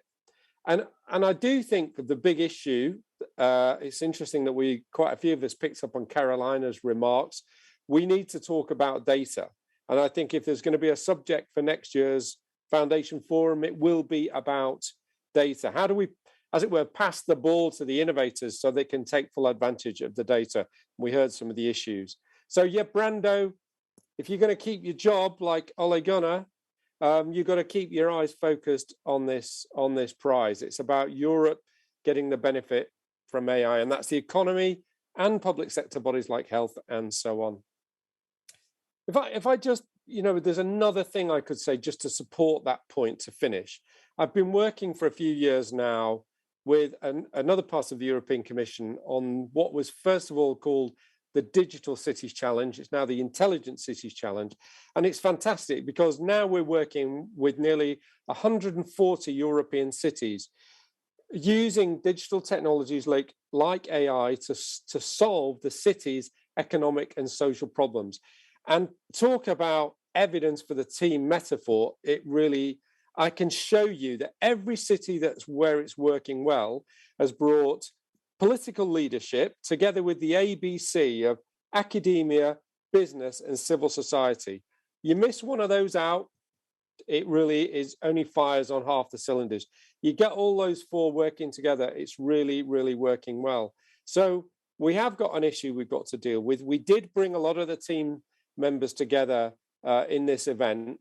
I think we saw how they talked about slightly different agendas and slightly different viewpoints, and we've still got a bit of work to get them refocused on the eyes on the prize, because if we are all going off in slightly different directions, there's a plethora of organizations all working to slightly different agendas, we really will miss out on the big opportunity and the big prize here. I'll stop there, Robin. Great. Well, thank you for sharing. Really love the football metaphor, and I would argue that the European lawmakers have never been accused of being the speediest players on the pitch. But yes, on to my next question. I know we don't have a lot of time left, so I really want to get to this one before we close for the day. But can you provide some color from your perspective, from your angle, from your viewpoint, to how your work can contribute to a shared responsibility in AI? Something that's also talked about not often enough, in my opinion. What can and maybe should be done on that level? John Suffolk from Huawei, if I don't mind, I will start with you. Thank you. Just a few things. As a preamble to my comments here, we need to be careful that we don't try and seek out an AI nirvana. We're looking for a beautiful AI because we think AI has to be beautiful because, it can't compete with humans. Every one of us, in this conference today will have done recruitment. We will have made decisions, and some of our decisions are poor decisions, and they're biased decisions, and we've got all kinds of baggage, but we don't want any of that to happen in AI. So I think for me, where we can all help, and certainly where we try to help in terms of Huawei, is that we try and share as much of everything that we do from an R&D perspective. We share our standards, we share our policies, we share our test systems, we share our thinking, and partly because we actually have no choice because the spotlight is always on us. Now, you could see the spotlight being on us as a negative thing. We actually see it as quite a helpful thing. And that's why for us, we're always working with our 3,000 or 4,000 suppliers around the world to grow their capability. Because if we can grow their capability, they provide a better product or better service to us. And that's exactly what we do in Europe. So I think where we can help is the sharing, because we are a big tech firm, we do operate in 190 countries, and different countries take a different approach to solving the same problem that we're solving in Europe. And not all the brains are in Europe, and therefore we can bring those to the party, and that's what we look to do. So where we have knowledge, where we have experience, where we have the mundane things like policies and procedures and standards, we're very happy to share that with our European friends and colleagues, and I think that's a big step forward. Fantastic. Over to the other John, John Higgins. Thank you, Robin. Yeah, the way we work in the foundation, Paul and I have worked together for a number of years now, and Paul is the deep thinker, the scholarly academic. He does a pretty good job of moderating too, Paul. Well done. And I've got a systems engineering background, and I'm always looking for, like, what's the solution here? What can we focus on? What can we fix? And there's one thing we're working on at the moment that I think exemplifies the sort of how we can share in order to achieve this prize I was talking about earlier. One of the things that we see in the AI Act as drafted at the moment, that I'm not sure everybody's spotted, but we were looking for it. It says that third parties have to cooperate with providers of AI. And it's interesting, providers of AI are not just companies like Huawei putting products on the market. They could be a railway company bringing an AI system into operation. But there's an obligation on the third parties to cooperate. And I know, because I've talked to a number of these small companies, what does that mean? How, what am I going to do? So I've got to provide assurance up the line, have I? Okay, how am I going to do that? So we're pulling together an industry coalition to help develop an assurance framework. Well, we want them to develop an assurance framework. It's not a standard. I mean, it's got to line up with standards in due course, but it's a framework that makes that compliance easier and cheaper for SMEs and third parties and large companies in that supply chain. Because if not, we can see, like 2 years in the making, and then another 5 years getting to grips with it. And, by which time, you can all know what will happen by which time. So I think that, that's a practical example. I'm always looking for solutions to practical problems. And I love working with Paul, the big thinker. Between us, we try to cover both the bases. For me, that's an example of sharing to make sure that the EU, Europe, to be precise, keeps its eyes on the prize and even wins it. Great contribution.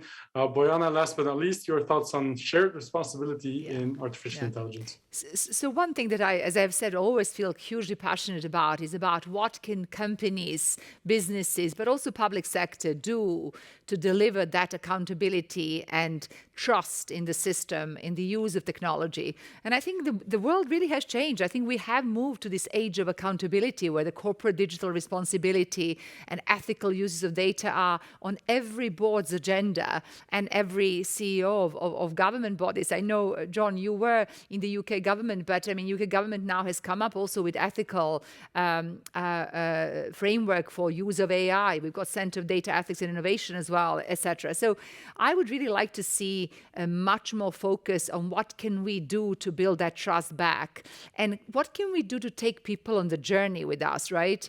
Because people really need to be taken on the journey. I've become a huge data believer. I have to tell you that, right? In this continent, in Europe, we have changed our laws to have by default organ donation post our death. Yet we still can't share our data. I would love to share my data for research if that's going to help people save lives. Like that, to me, that's a it's a non-issue. You've heard today from Loretta, this is synthetic biology. I don't even understand that. I wish I've done science more in school. But I really want companies to start thinking responsible data use and responsible development of technology, because it is in their interest to do that, not because there is a law, but because if they want a trusted system, they want a sustainable place in the market. And that's what I'd like to see. And we at CIPL have developed the accountability framework for privacy, security, but in fact, the same framework works for AI, because these emerging best practices are starting to fit into what we have seen elsewhere. And I would like us to talk about that. I'm with John completely. And today there was a lot of discussion on open source. The way we open source code and technology, we have to open source solutions as well, right? Bigger players have got a duty to share their best solutions through design jams, or just opening what it looks like so the SMEs can pick that up as well. So not just tools, technologies, but also governance frameworks, accountability frameworks, best ways to ensure human in the loop, fairness, data in, data out, audits. I mean, all these best practices that are being developed now all over the place. So that's what I'm going to be working particularly next year. And I'd love if standardization comes with that and certification, that would be great. But even without that, I think industry and public sector needs to step up. Fantastic. Thank you so much for your contributions, all three of you.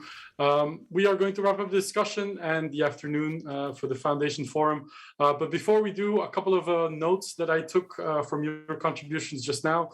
A lot is happening, as evidenced by the many contributions in the previous sessions as well. A lot is happening, a lot is being talked about, but now is the time to turn those words into action. The market's already leading the way. They should play a more proactive role. I heard Bojana say we also have to get SMEs in particular to adopt these new technologies and also participate in the policymaking initiatives and the dialogue around it.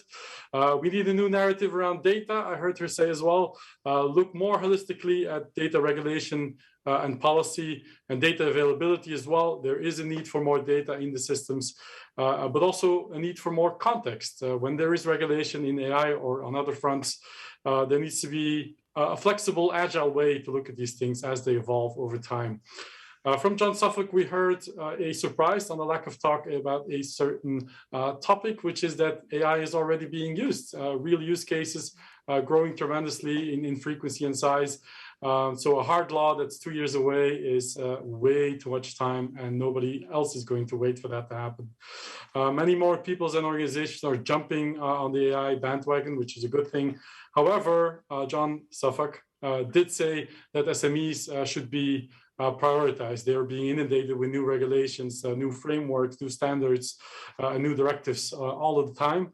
So we need to be careful to make sure that they can keep up with all of these changes in an efficient way. and remove barriers, if anything, for them to continue to grow and scale their businesses. We also heard from John Higgins, a very nice football metaphor, but I remember maximizing the value of AI for society and humanity, which I think should always be center of all of these discussions around this. Need of regulation in AI, where trust is one of the biggest factors. I don't think anyone can deny that either. And we need to talk a lot more about data. So those were my main takeaways of your main takeaways of the previous discussions. I hope I got that right. I leave the audience with a very small question, which is actually the same one I asked our panelists in the beginning. What are your main takeaways of this afternoon? If you think about AI, data, privacy, security, what pops into your head? What can you contribute? What else do we need to talk about maybe in the next Foundation Forum? But what should the next talking points be? What should we be discussing instead of this if it's not the right topic for you? This is all the time we had for this closing debate. I hope and trust that you found it very useful. I did. Thank you for your attention. And of course, a massive thank you to the panelists for taking the time to share their thoughts and insights with us. This was Robin Wouters from Tech.eu, and I wish you a very pleasant rest of the day wherever you are.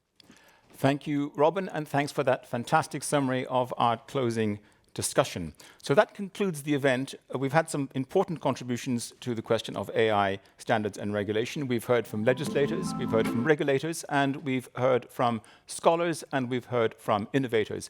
We hope that this is going to be the first of a series of events that are going to help us contribute to building an assurance framework for AI in Europe. I want to thank all of the contributors to this event, all of the panelists, and I want to thank also, perhaps most of all, you for logging in and listening to this discussion, and we hope that you found it useful, and we hope that you will come back for more. Thank you.